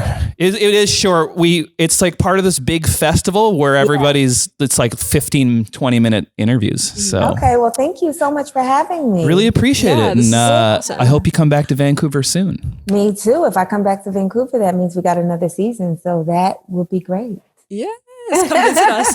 Yes, I will. Thank you so much, you guys. Have a good day. Very nice to meet you. Bye. Bye.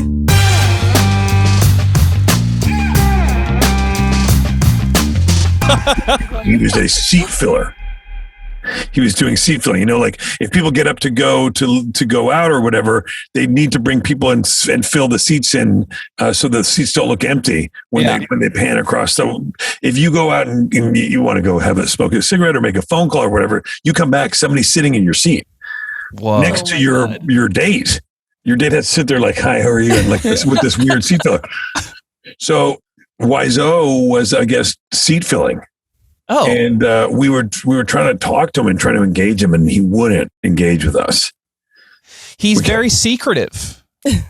Yeah, because his story doesn't add up. I mean, his whole thing is that he's from New Orleans and stuff. He's like, no, you're not.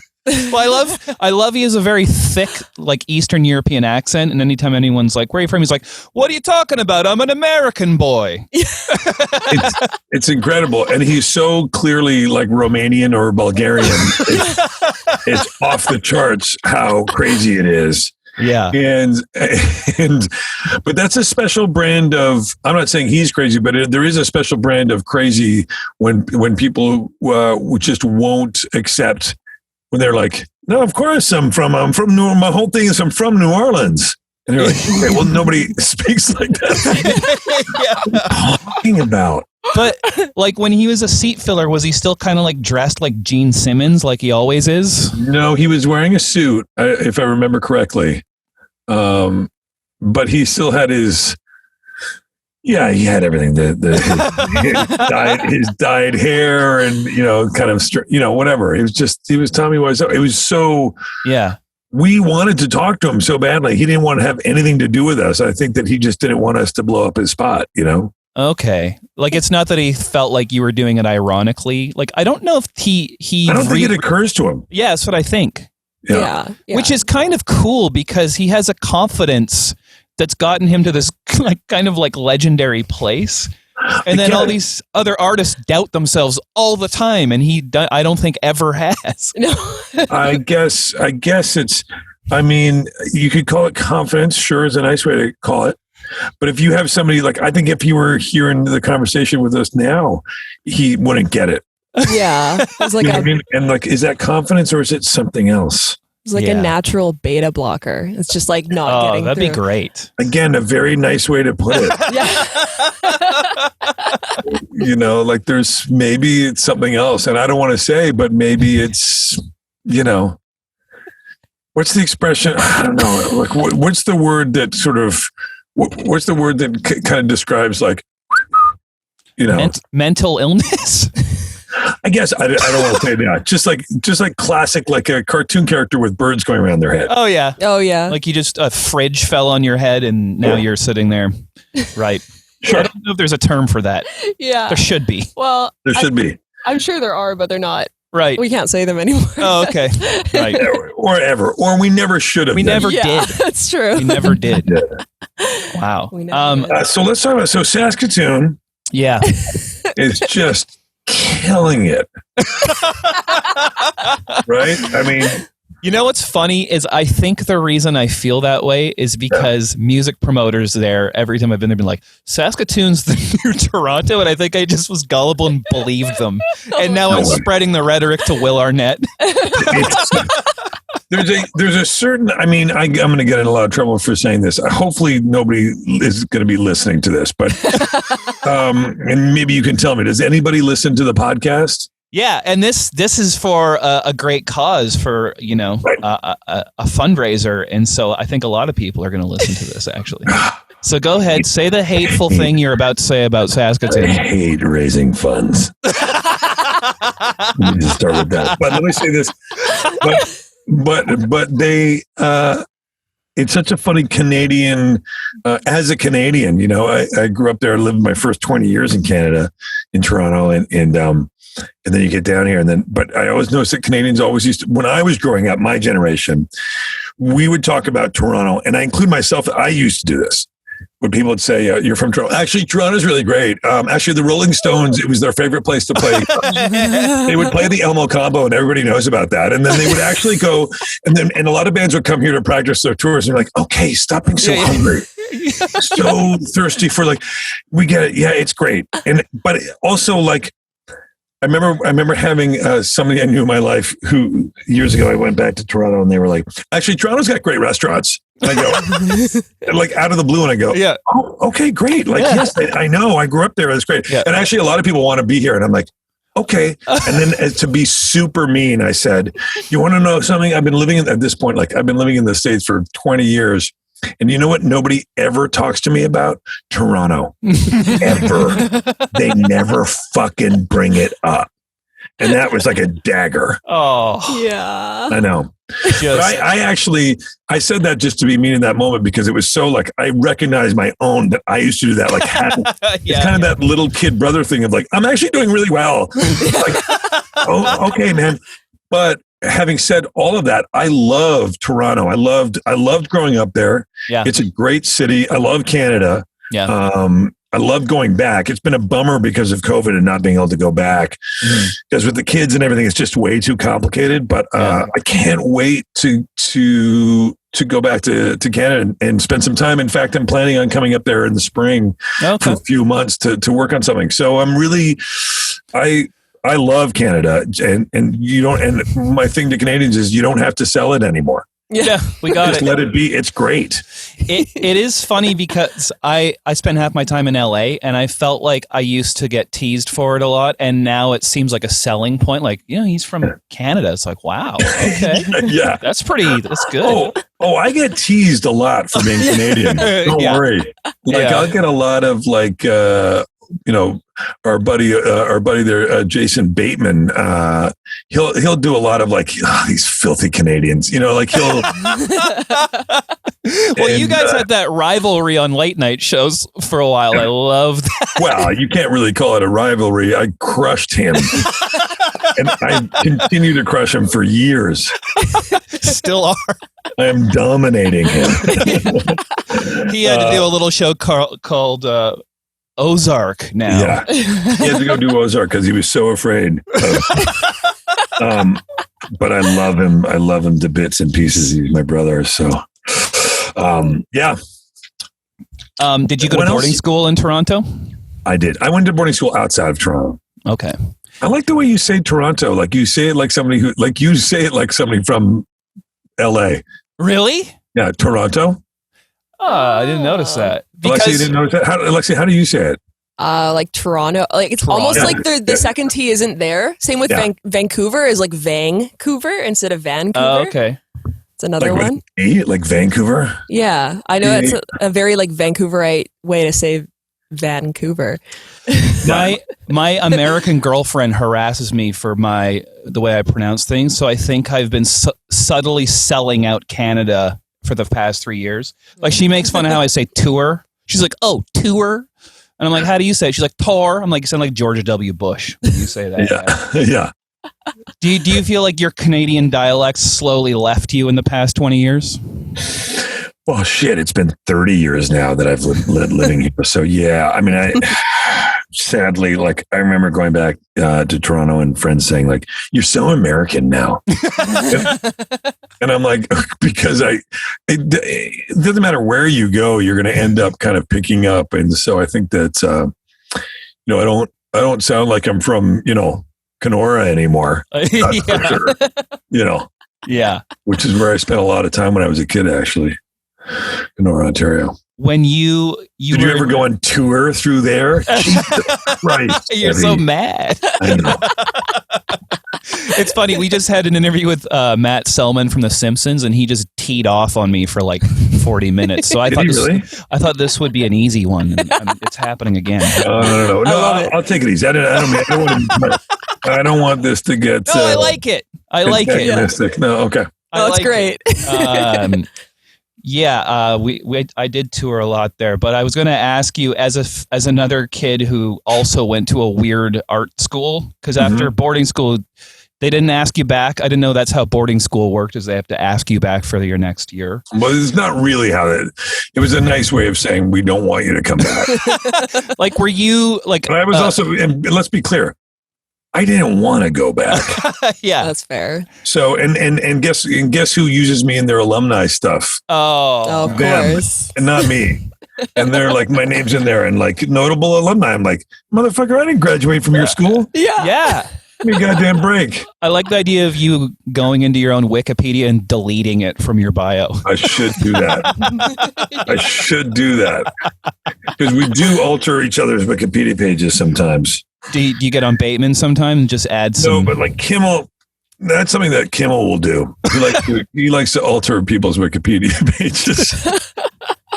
That's for another show. That's for another show. In a complimentary way, or no? What? We're not put on this planet to compliment our friends.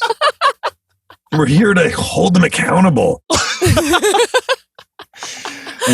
That's true. At your art school you went to as a teenager, what were the lesson plans? Well, so I went to this. Once I left boarding school, I went to this school in Toronto that was what was actually called an alternative school.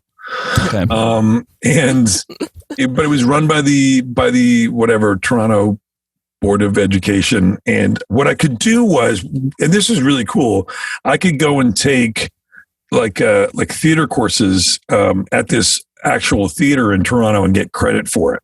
Oh, cool. And so it was like me at the time, I was like 16 or whatever, or 17. And all the other people there were adults. Yeah. So it was really cool. And then I had to kind of check in at my school with what I was doing and talk about it. And I got credit for it. And so I remember being like, I was in a monologue writing class when I was like 16, I guess like 16 or 17, getting credit for it. Everybody else is an adult. And it was me. And one of the other guys in the class at the time was Mark McKinney, who went on to do Kids in the Hall. Yeah. Wow. And so Mark was just like, they were performing in Toronto as Kids in the Hall, but they didn't have the show yet. And I remember we were in this monologue writing class and he wrote like really cool stuff. Of course, I didn't know what I was doing yet. I was 16. So everything I did was terrible. And I don't know. And I remember him being like, yeah, we're performing down at the Riv. Like, you should come down and check us out. And I'm like, I bring this up all the time. I have met so many people before they had any sort of acclaim. And I was always like, and I blew them off. This happened to me. So I didn't go see Kids in the Hall because I was like, we're performing at the Riv. I'm like, sounds great, man. I just told this recently. I did it to we had Billie Eilish on our podcast that we have, and telling a story about how I did it with Justin Bieber. When he was like 9, he asked Will Ferrell to be in a video. He's like, can I be we were at the US Open, and he says to Will, can I be in one of those Funny or Die videos? And I said to Will, you kind of watch around and go, hey, you're going to get the 9-year-old in your videos. So it's going to be hilarious. Like a dick. And it was Justin Bieber. And like, once again, I'm wrong. I'm the idiot. So just for anybody who has I get it. I'm the one who was wrong.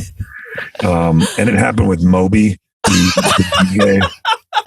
He knew this guy who lived who lived right above me in my apartment. And I was like, yeah, I'm going to come see your show, Moby. Yeah. Moby. His music was amazing and he was great. And I'm an idiot. You know what is going to happen with next now? Saskatoon. Yeah. Saskatoon is going to blow up. I swear to God, if Saskatoon blows up, I'm going to end it. It becomes the entertainment capital of the world. You're there all the time now. Just hated on the streets. I've got like the opposite of whatever the Midas touch is. I have Yeah. I heard Adam Carolla say that he did that too. if he was mean to someone on Loveline, they'd go on to be very successful. Like he had Heather Graham on right before she was in Boogie Nights. And he's like, you're telling me you're going to go do a porn movie with Marky Mark and Burt Reynolds? And he was trying to talk her out of it. Yeah. And she became a huge success. Same with, he did it to No Doubt as well before they were successful. Yeah. I get it.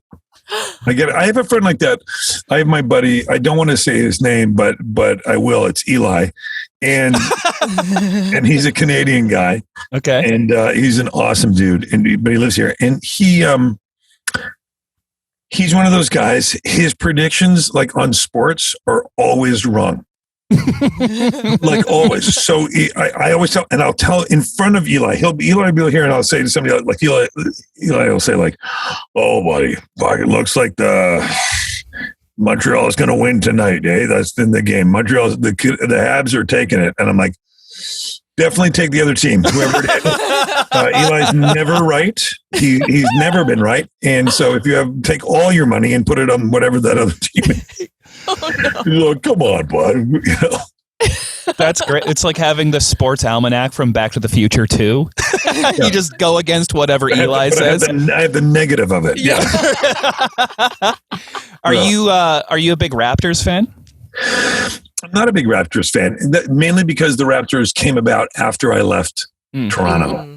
Okay. And I've lived here a long time. So I was really happy when they won, and I went to a game and was really stoked for them. And that was great. There was footage of you at the game that I think about it during the playoffs. Yeah. I was there during the playoffs. So cool. During the finals. I went up there in the finals. And so that was cool. I got to hang out with Obama that night. Oh, that's cool. Whatever, not a big deal. And I say hang out, like as if like we talked for like 30 seconds. We were hanging out.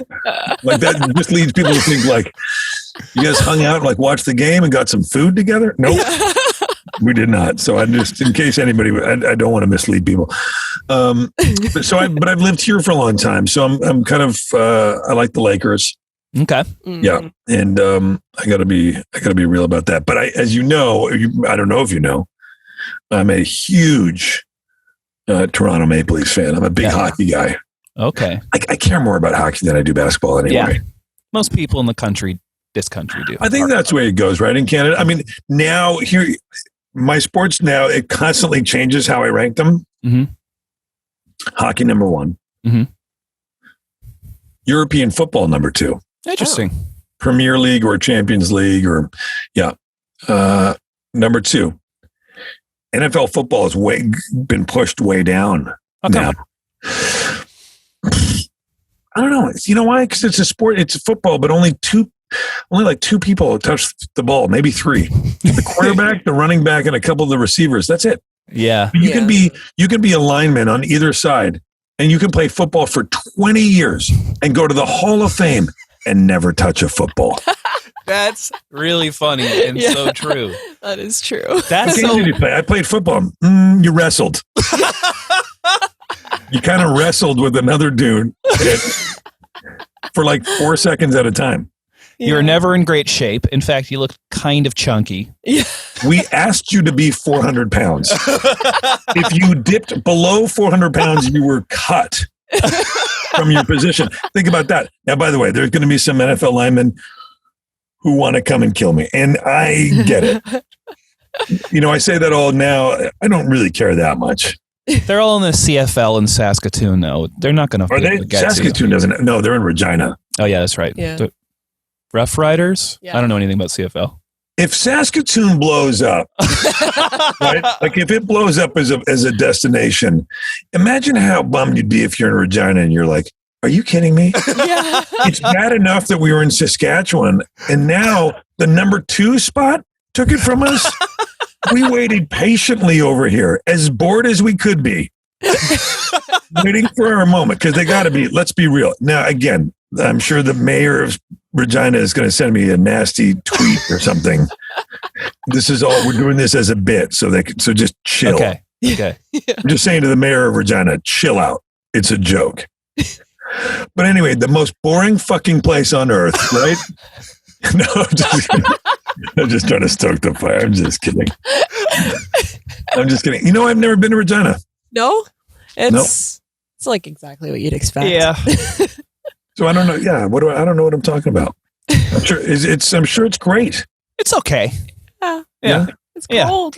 It's so cold. Yeah. Yeah. I know. I'm a big Winnipeg guy.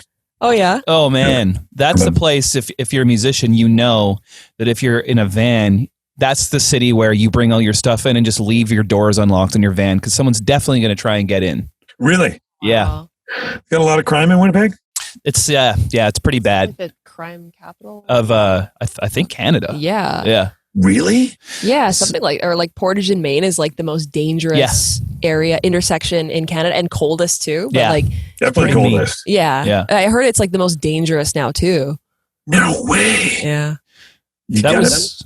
Let's be real. It makes it kind of dope. A little bit more exciting now. I spent a lot. Both my parents are from Winnipeg, and so I've spent a lot of time. I know Portage and Maine very well. I love Winnipeg. It's funny. My band played at the MTS Center opening for Marilyn Manson once, and there was also a hockey game on the same street. And the lines intersected, and that was funny to look at. Oh no! Wow!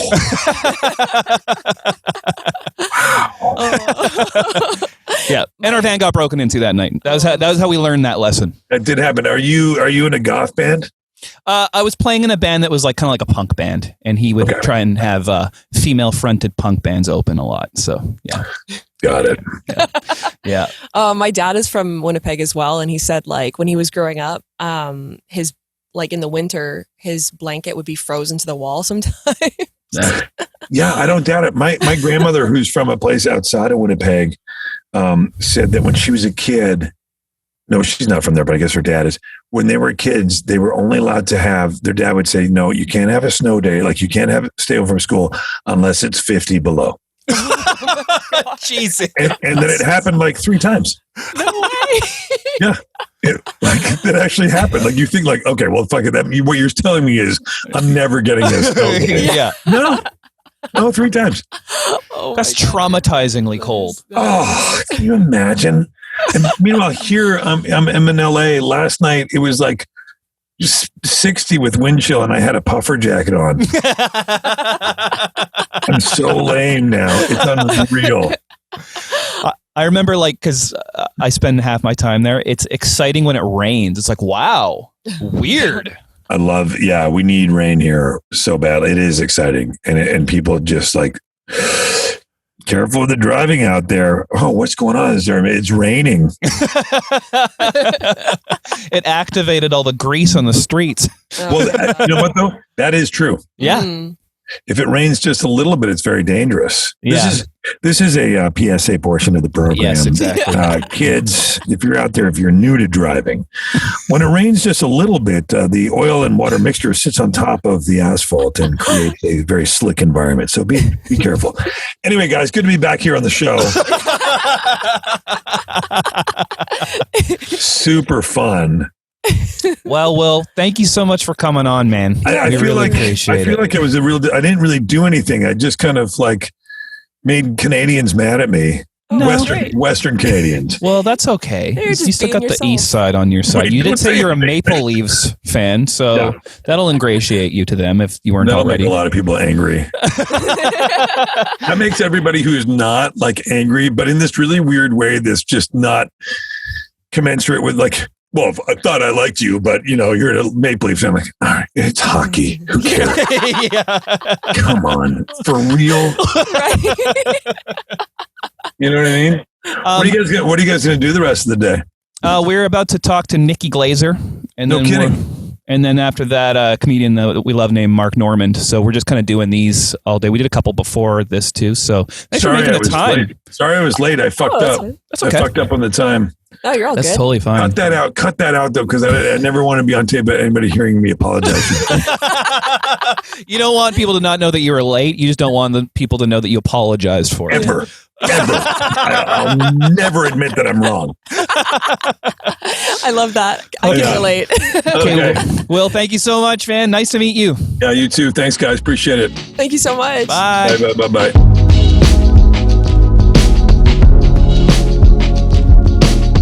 Hi, everyone. Hey. This is Alexi. Hey, Alexi. How are you? Good. How are you? Good. Thanks. Kevin, is that you? That's me, man.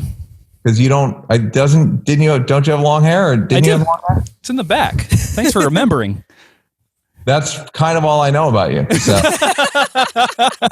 Well, I did a little music for how Neal feels. So that's one other thing. Yes, of course. One other thing is that, like, really years ago when I was considering starting to do production on comedy stuff, I DM'd you and asked you advice, and you were like really encouraging. So thank you. Oh, was that really? Yeah. And then when I won like our version of a Grammy for a comedy album, you were the first person I sent a DM. I was like, dude, thank you so much for being like cool to me and giving me advice when I asked, because what was the advice? What did you ask and what did I give? I just was like, hey man, like I know that you dabbled in stand-up early and then did a bunch of other stuff and then went back to it, and I just was sort of like, you know, I can't remember specifically what I asked, but you were like friendly in a way where I was like, this guy is successful enough to not need to be taking time to give me advice. So I was just like thankful. You can only imagine how successful I am now. It's been 3 years. I need to be doing a video podcast for Sweden or wherever the fuck you are. We're in Vancouver, Canada. Why do I think you're Sweden? Because my blonde hair. I can see where you'd make that connection. Yeah. You have a Swedish vibration. I think so. First of all, is this to get vaccines for you guys? Because it doesn't look good. It's actually to raise funds for like frontline workers in the Americas, so it helps you get vaccines also. Is it really? Yeah, it's going to. It's kind of raising funds for just people who need that kind of help. It's with the World Health Organization and the Pan American Health Organization. So they're sponsoring this. Yeah. So thank you. You're one of the first people we've had on. Really appreciate it. You got it. So you're still in LA, right?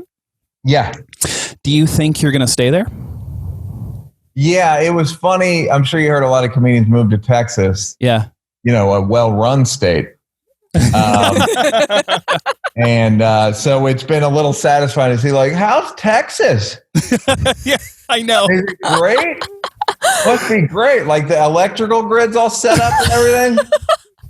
Not worried about, it's good weather all the time, year round. This is like, it very rarely do things work out that cartoonishly. Yeah. For the people who went. Have you talked to your friends that moved from LA to Texas about it? No, but I talked to my friends who didn't. Okay. About it. And that's been that's where the real satisfaction is, because then I don't have to be empathetic. It's a good thing to avoid. Yeah. So yeah, I'm not leaving. I don't know what else. I don't know where else to go. Yeah. I think Vancouver is, if I was going to I would want to live in Vancouver in 40 years from now. Yeah. Yeah. I believe the whole weather, the Gulf Stream is going to move up, and you guys are going to get less rain and more. It'll be like San Diego. Yeah, it'll be perfect in 40 years. And thankfully, you have all those apartments on the water. So yeah, they're all empty right now. It's great. We can just move into those. Yeah. Yeah. People. Why are they empty? They went away? It's too expensive for people who would want to live there in them to live in. Yeah. So it's Vancouver's one of the most expensive places in the world for some reason. So are they empty? Well, it's like people have bought them and then they just hold on to them, and nobody makes enough money out here to be able to afford the rent to live in these places. Sublet them. Yeah. Yeah. So they just sit vacant. So it's like Russians, basically. Yeah. Yeah. It is really strange. But I was wondering, do you think the entertainment industry is going to move out of California? No. All the sound stages are here. So, they film lots of stuff here too, and then I feel like a lot of my they do, but they only they're not tied to Vancouver. Yeah, they'll go anywhere there's tax break. I mean, they just don't give a shit. Yeah, if Mexico City offered what Vancouver does, they would go. Yeah. So I'm sorry, this is a hard way to find out. Sorry if you guys felt special. Your city's worthless. But I actually love Vancouver, but yeah, I don't think it's not gonna. There's no reason to move. It's like it's all the crews are here. It's the best climate on the planet, arguably. Yeah, and all the good-looking people are here. It's great outside. It's all the sound stages, all the equipment, all the directors, all the writers. Yeah. So sorry, don't declare us dead yet. Wait 40 years. Yeah. Wait 40 years. I would look if I thought it would. If I were 8, I would move to Vancouver and play the long game. That's a good move. That is a good move. I was just there from October until 2 weeks ago or so. And it's so crazy, though, seeing businesses that I just always went and checked out just being gone all of a sudden, though. In LA? Yeah. Yeah. Like my girlfriend lives downtown.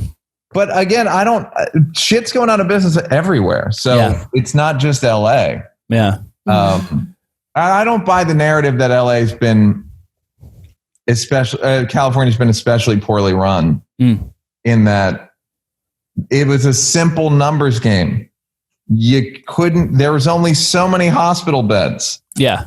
And so many, otherwise people would have been dying on the street. Yeah. Mm-hmm. So you got to shut it down. Or what do you want? You want to be able to go to Chipotle whenever you want?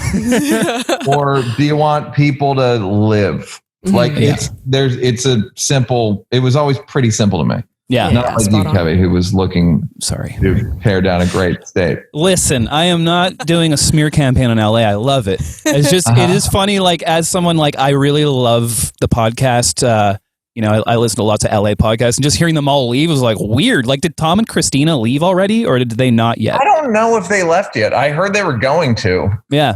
But I don't know. I mean, the other thing is, people can kind of live anywhere now. Yeah. So,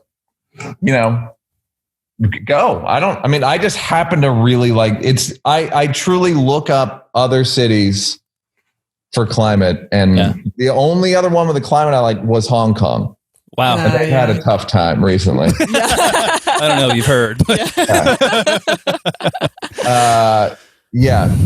Kevy, I wasn't prepared for you to look so much like a chubby Pete Davidson. How dare you?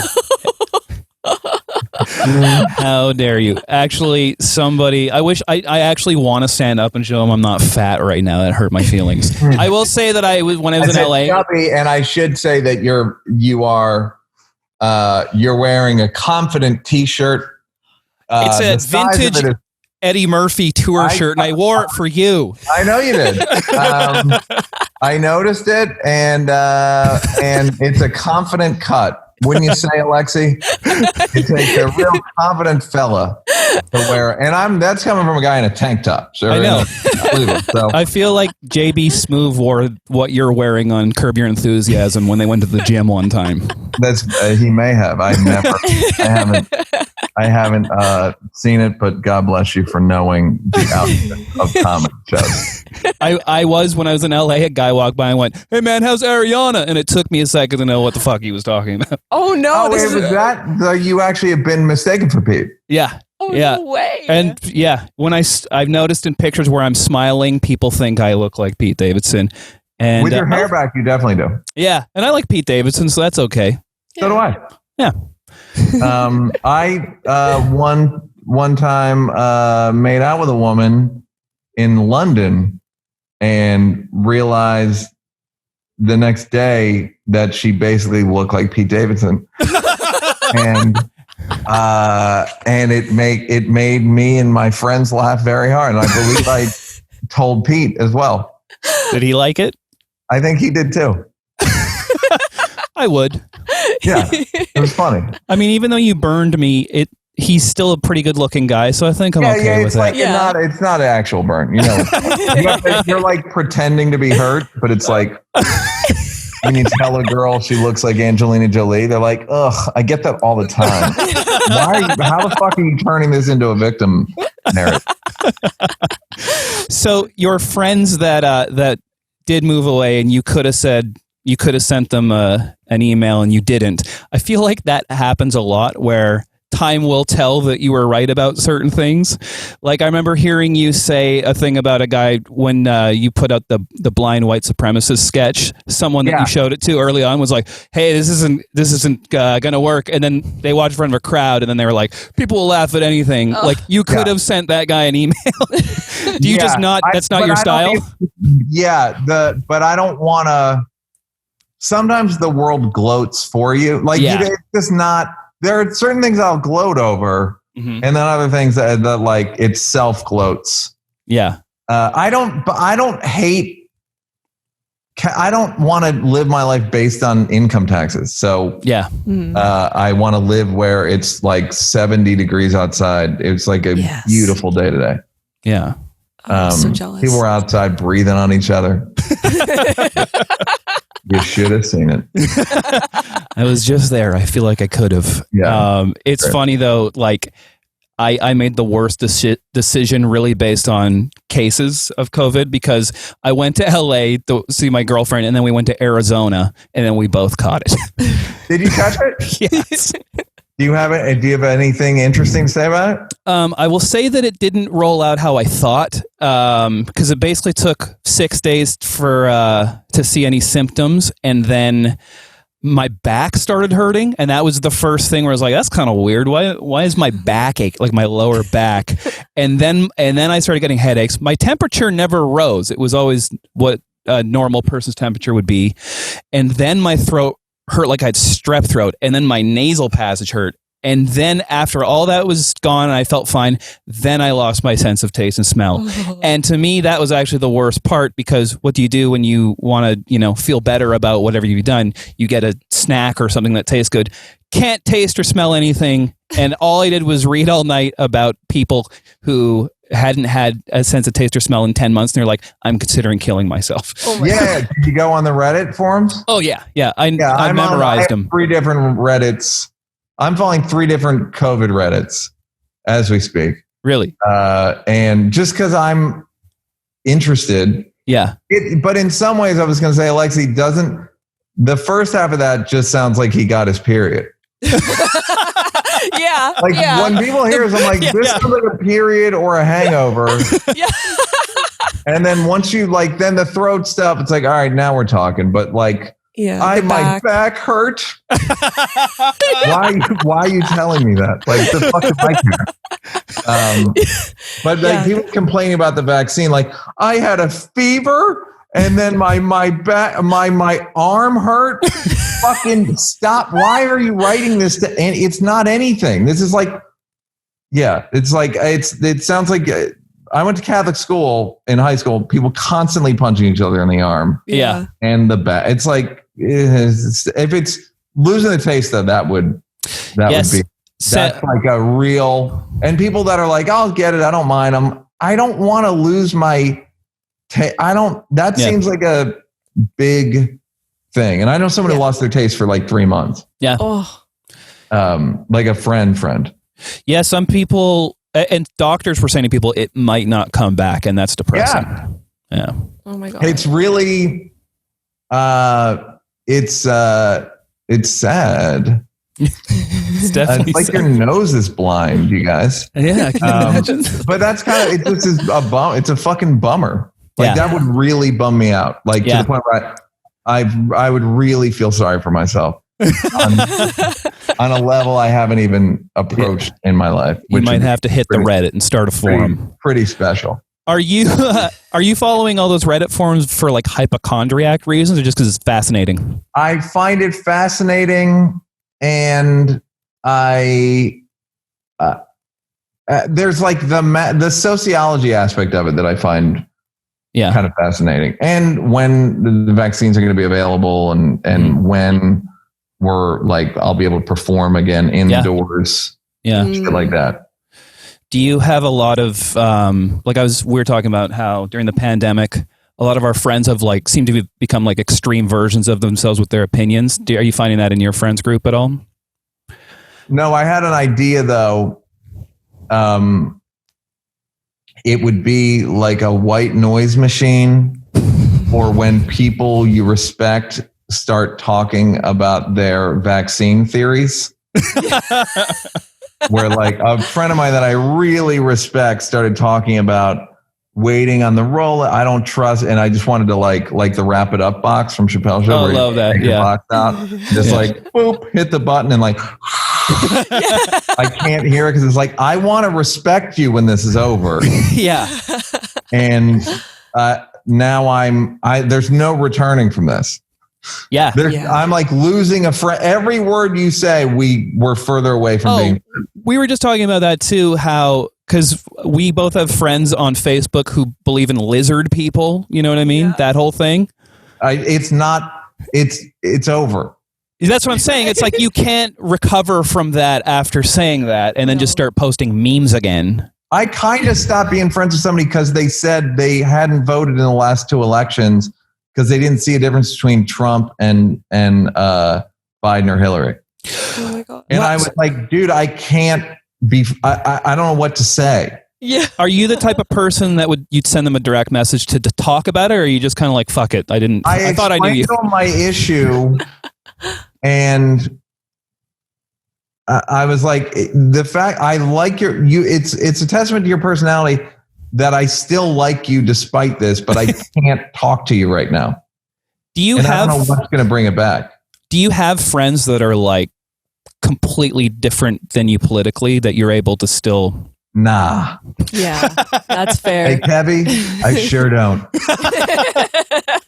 I mean, I'm such a liberal that I'm so liberal, I do updates on the Daily Show. That's how liberal I am. I mean, that's literally like, I'm like a parody of a liberal. There are people that if they have a good, because I'm liberal and I fucking hate liberals. So like, there are people that I have a good time with shitting on liberals. Yeah. But if they then turn it into, I'm going to vote for Trump, that's when it gets like, no, we're doing this, but we still agree with them. Yeah. Yeah. But that we know that they're insufferable pussies. That's the term we're looking for here. Yeah. You can't make fun of yourself. So like I'm woke and I'm like, oh boy. Wow. I don't, it's especially in America, it's like too serious at this point to be, that's what I was saying to the guy I stopped talking. I was like, it's too, either you're dumb or you're ignorant or you're malicious or dumb. Either one. You're out of the fucking club. You're out of the Brennan Friend Club. Club in the world. The Nick Brennan Friendship Club. Go move into an empty apartment suite in Vancouver. Get the fuck out of here. You should be so lucky. Did you find that the recent ayahuasca trip you did kind of reset your emotions the way people are saying it's doing that? No, it didn't make me any more liberal. It made it, but it definitely wreaked havoc on my emotions. Really? I mean, yeah, but not in a way that's like it didn't make me any demonstrably. I mean, a buddy of mine, Bijan, who ironically enough isn't speaking to me right now. Oh no! Come on, Bijan. Whole other issue. But LA is just constantly speaking and not speaking. You guys remember the Hills, don't you? Yeah, Lauren Conrad. Yes, of course. It wreaked havoc, but not in a way that I'm, I'm not more anything than I was before. Did you see any benefits from it? I saw massive benefits from it. In fact, I stopped taking antidepressants. Really? You can't take antidepressants and do ayahuasca. Wow. You can't take SSRIs because if ayahuasca opens up serotonin receptors in your head, and if you're on SSRI, you can overdose on serotonin, right? Wow. So you cannot, it's like when you take Accutane, you can't get pregnant. Like you cannot. So I quit antidepressants in, I believe, September, either August or September, and I've done ayahuasca a few times over COVID, and one of the times there was like I don't want to call it a divot, but if there was like a low sort of a sink, a little bit, you know how your mood has like, it's a little curved part that's like your darkest mood. Yep. Yeah. Ayahuasca has sealed that up. Oh, interesting. For me. In a way, it's not going to change. Oh, interesting. Really? Oh, that's really I haven't gone back on antidepressants, but that particular thing is now sealed. Because I remember you feeling like you did that ketamine treatment at one point, and you said for a few days you felt like incredible, and then it kind of tapered off. Yeah. So every time you do ayahuasca, you said you've done it 3 times now? Well, I've done it 4 times, yeah. The first time was just great, and I had like a halo for, I believe it was like 10 days. Second time I did it, and it was great again. And I had a halo for like 17 days. Whoa. Oh, wow. Yeah. Like where I was nicer. Wow. And not because I felt, I wasn't out of fear. It was out of felt like a file put in my stomach that made me I didn't have to correct my impulse. My impulse was good. Interesting. So you kind of gave less of a fuck. I'm going to correct my impulse because I'm a dick if I'm a dick. This was, I don't want to be a dick to that person automatically. And you're like more comfortable with yourself socially? Well, it's COVID, so there wasn't. But I did direct something. Okay. And it was like the Monday after. It was like the Monday, Tuesday, Wednesday, and I was nicer. Wow. Okay. And it's the commercials for Gatorade Bolt 24. If you want to check my work, okay. Want to check to see if I was not, if they're good commercials that you want to buy the drink, and I was a good guy. Wow. It's interesting like that was like the sort of testing ground. Mm-hmm. And then I've done it again. The third time was actually not very pleasant as a journey, they call it. Okay. It was not very pleasant as a journey. And that's when the depressed part of me, the little sinkhole, sealed up. Interesting. It wasn't pleasant, but I was upgraded. Oh, I love like that like whole unpleasantness is what I just assumed that all journeys were like. Yeah. No, they're not. Most of them are not like that, actually. Crazy. Most of them are. The first time I cried for 2.5 hours in gratitude for people. Wow. I want to do that. I know. Me too. The second time was like a dud.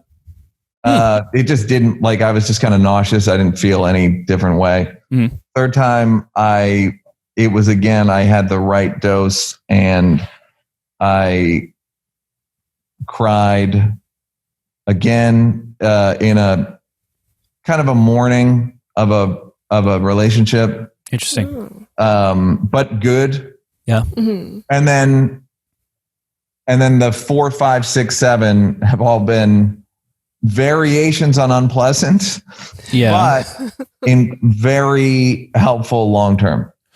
So were you always do it in a group, right? Like that's kind of part of it. And it's around like I think I heard you say you did it with Chris Rock at his place. Yeah. So are you okay feeling vulnerable around these people that you respect that way? Yeah, I don't, the thing that I don't think people realize is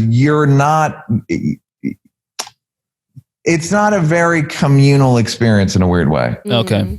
Meaning you're sitting in a like a whatever, like an area you're in a circle, but it's a very wide circle. Okay. Oh, yeah. And you're kind of instructed not to get too involved in other people's experience. So like, don't touch other people. Don't.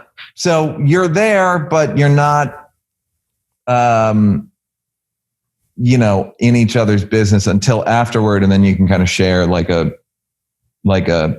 you know, fellowship of like, hey, I experienced this and this and this. And that way, I mean, you know, the good thing about 3 mics is it makes me pretty, there's not much else I can tell you that's more vulnerable than that. Totally. It was, I think it's the most vulnerable special I've ever seen. Yeah. I loved it. Thank you. That's what I was going for, Ken. But I also think it was the most innovative special in years. Thank you. Yeah. And it was really funny. Yeah. Thank you. Yeah. So that's the good news is it allows me to do ayahuasca around anybody. It just has opened up ayahuasca opportunities that you can only dream of. When you do therapy, do you find that you're trying to make your therapist laugh ever? No, in that I stopped going to therapy, which is a whole other issue. The main reason would be because I got tired of repeating my problems like an incantation every week. Like because you figured they didn't remember them, or because you kept having those same? Because a lot of time in therapy, you just go there and you just repeat your problems. Yeah. And then they interrogate you lightly about them, but there's never, there were a few reasons why I stopped going. Like the last therapist I went to kept encouraging me to get married and have kids. And I was like, I don't think that's what I'm supposed to be. Yeah. And she kept and I finally was like, you keep doing this. And she was like, oh my God, I'm sorry. You're right. So how did you not know? I had to stop. Yeah, I had to stop. But I also think, especially having done ayahuasca they say it's like it's a 10 years of therapy in one night, which is the joke I did was like, oh, I didn't get nearly this much out of therapy. And by therapy, I mean 10 years of therapy. And it's not like a fast forward button or whatever. I just felt all my problems were in my body more than in I just was sick of fucking talking about them. Mm-hmm. Yeah. And it was like, I want it's in me more than it's philosophical. Yeah. Yeah. So I just did more stuff that was about somatic therapy, which is feeling therapy. So if we're sitting here talking about therapy, let me just say to anyone going to therapy, shop around for therapists and styles, because there's a lot of different styles that people are just not aware of. Yeah. That's so true. Of therapy as in like it's interesting. Like I've been in it a long time and you've done it too. It's like, it feels like there's like the fact that yours was saying you should get married and have kids is shocking to me, because I don't feel like I've ever had a therapist be like, do this. I feel like they're always just, it wasn't listening. That explicit. It was more as like a viable option would be this. Yeah. They say if you have, what Freud said about marriage, Mm-hmm. So it was never like, I've got a girl for you. It was never that like, matronly. Yeah. Yeah. It was just more about like guiding you. Well, you know what would cure your problem? It just felt irresponsible to me. Yeah. Yeah. It sounds irresponsible. That's always my biggest She fear. was a good therapist. That's the thing, is she's really intelligent. Yeah. Mm-hmm. It was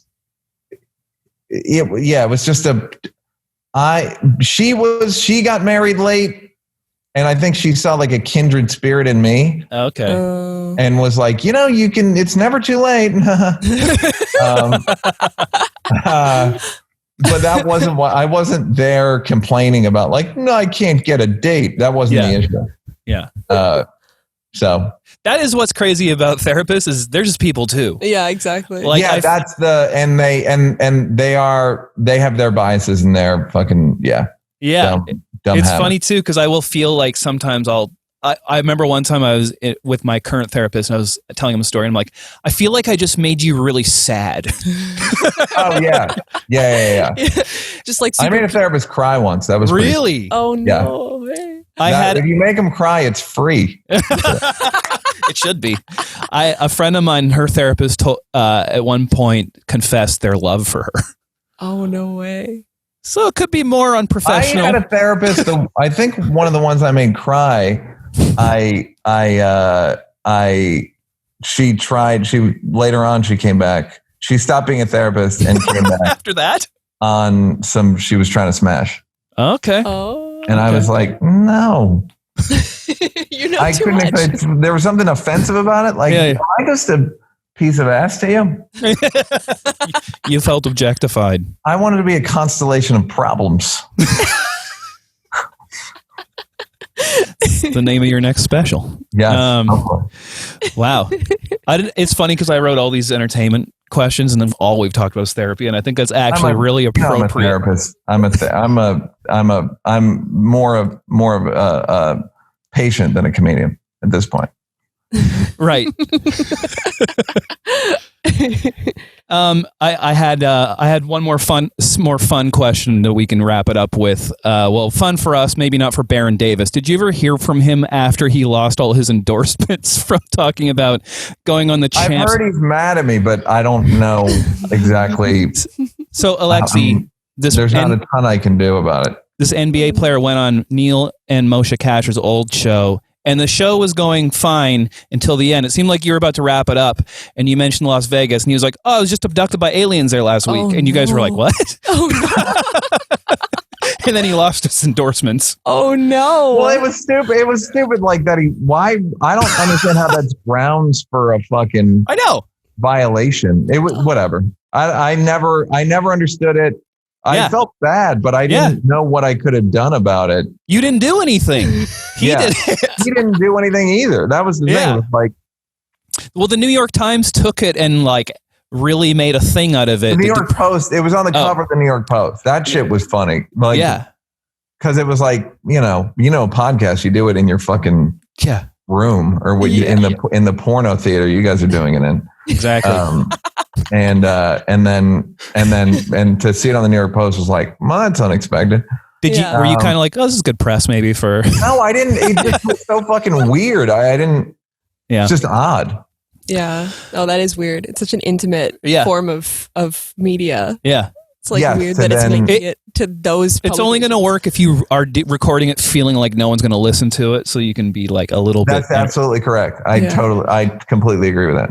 I mean, that's the whole point is it's people in the reason they work more than radio or whatever. It's the first time people in showbiz are interviewing people in showbiz. So there's not that antagonistic thing of I'm trying to get something from you that I can then use to sell newspapers. It's like, I'd rather illustrate how I know you and I guess sell ads, but I mean, not really. That was never the point. Marin didn't do it for ads or Joe or any of the Godfathers. It's funny how they are like the Godfathers. They really are like the innovators. Yeah. I was at the show in Vancouver where you and Marin kind of had it out. That was one of the best. It really was. And then was so great because so rarely.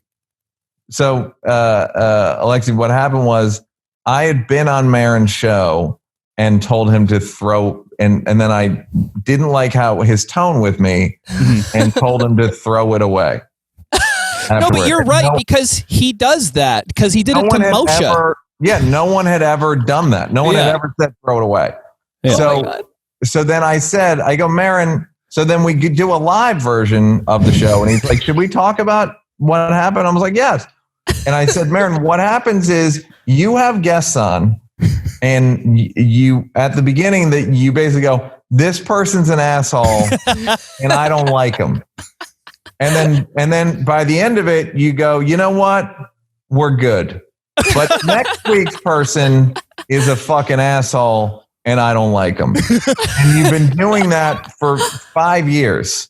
And when I said it, it got a fucking huge applause in the theater because it was so true.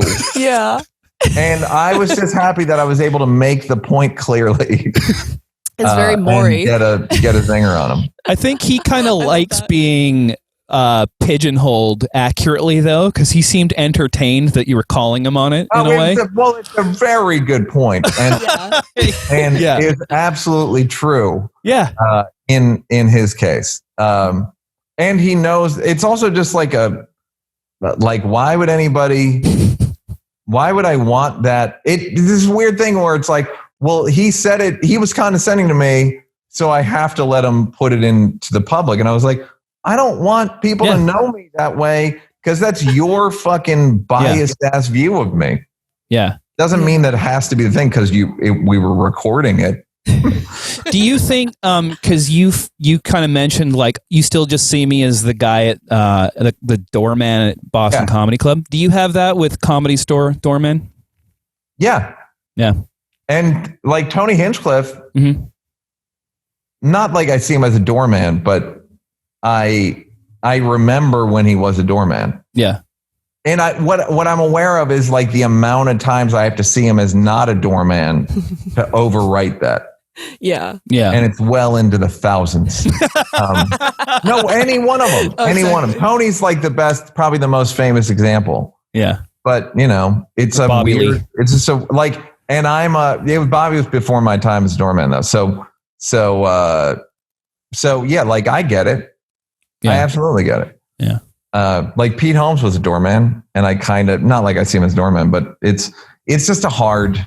Yeah. It's like a child actor. Yeah. It's hard to when you see Macaulay Culkin, it's always jarring. You know what's funny? Did you ever see his movie Party Monster where he's playing Michael Alig? You know, I didn't. I know about it though. Well, it's funny because when I saw it, I was like, geez, Macaulay Culkin's a terrible actor. And then I saw an interview with Michael Alig, who he's playing, and he was like, oh, he's played it perfectly. It's just Michael Alig's like flaky and like weird, you know? Yes. Yeah. So it's, you know, or someone you went to high school with or whatever. It's just hard to, within families, like it's hard to not see your, you know, cousin is. Yeah. It's like you, what? Remember, wait, your little Patricia, whatever. Yeah. You know? Yeah, exactly. I know. All right. One more question. Who do you think is the funniest rapper? I heard you say Q-Tip probably should have been in Half Baked. Q-Tip should have been in Half Baked. I actually like Q-Tip's acting. He was funny on Chappelle's show. Yeah, but we kind of fucked him. He was good in Poetic Justice, if I may be so. He does Janet Jackson opens her shirt, and I know him as Kamal. Yeah. Has like a look across his face. It's so fucking cute and great. Oh. Funniest rapper. Danny Brown. Danny Brown's fucking, he's real chaos. I mean, he's pure chaos. He's got nothing to live for. Meaning he has nothing to protect. Yeah. And he will do and say absolutely anything. And he's a huge stand-up fan, and he said that he writes rhymes set up punch because he's a comedy fan. And I remember when he came on your podcast, he was like fangirling on you because he's such a champ. And the funny thing is, he also worked at a VHS factory. Yeah. Which is the funniest job I can think of. Like, what do you mean? Like no, he's like, no, we made the videotapes. And it was like, what the fuck are you even talking about? He's like, I remember when we made Mulan. Yeah. You made Mulan. What the fuck are you talking about?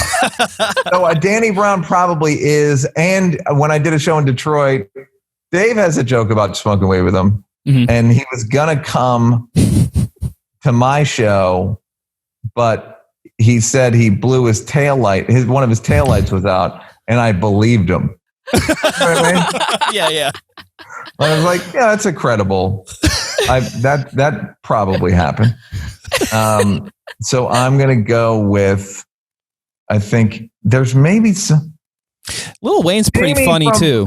Who? Lil Wayne's pretty funny. Lil Wayne writes the funniest couplets of anybody ever. I agree. To me, it's not even close. Mm-hmm. Jamie from Run the Jewels is like funny. Oh, yeah. Like I know him a little bit, and he's like a funny dude to talk to. He's like, he's very. It's hard to. He's a funny dude. Yeah. There's a few. I'm blanking on all of them, but yes, there are. And Mos Def's funny. Mos Def's really funny. He's a good actor too. Yassine, yeah, he's funny. Yeah. So those are the funny, and those are the funny rappers. That's the funny rappers segment. Yeah. All right, Neal. Well, thanks for coming on, man. Yeah, thank you. I really appreciate that. Bless Finland. Bless Denmark. Thank you. Thank you. And Alexi, nice to meet you. Very nice to meet you as well. All right. All right, bye, guys. Bye.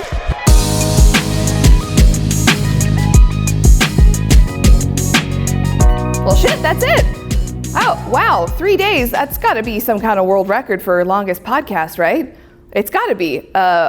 We didn't get anyone from Guinness in or anything, but I think that it's. It counts. Great! We did it! Yay! The world's longest podcast! Well, I want to say thank you to all of the podcasters who participated in this event, to all the people around behind the scenes who helped make it happen, and of course to you for your generous donations. We really appreciate it, and it makes the world a better place, and it means that you are not the person that people say you are behind your back. I'm Shirley Nome, and I've been the host for the Stop Going Viral Podcast Festival. Stay home safe, why don't you? And get vaccinated so we never have to do this again!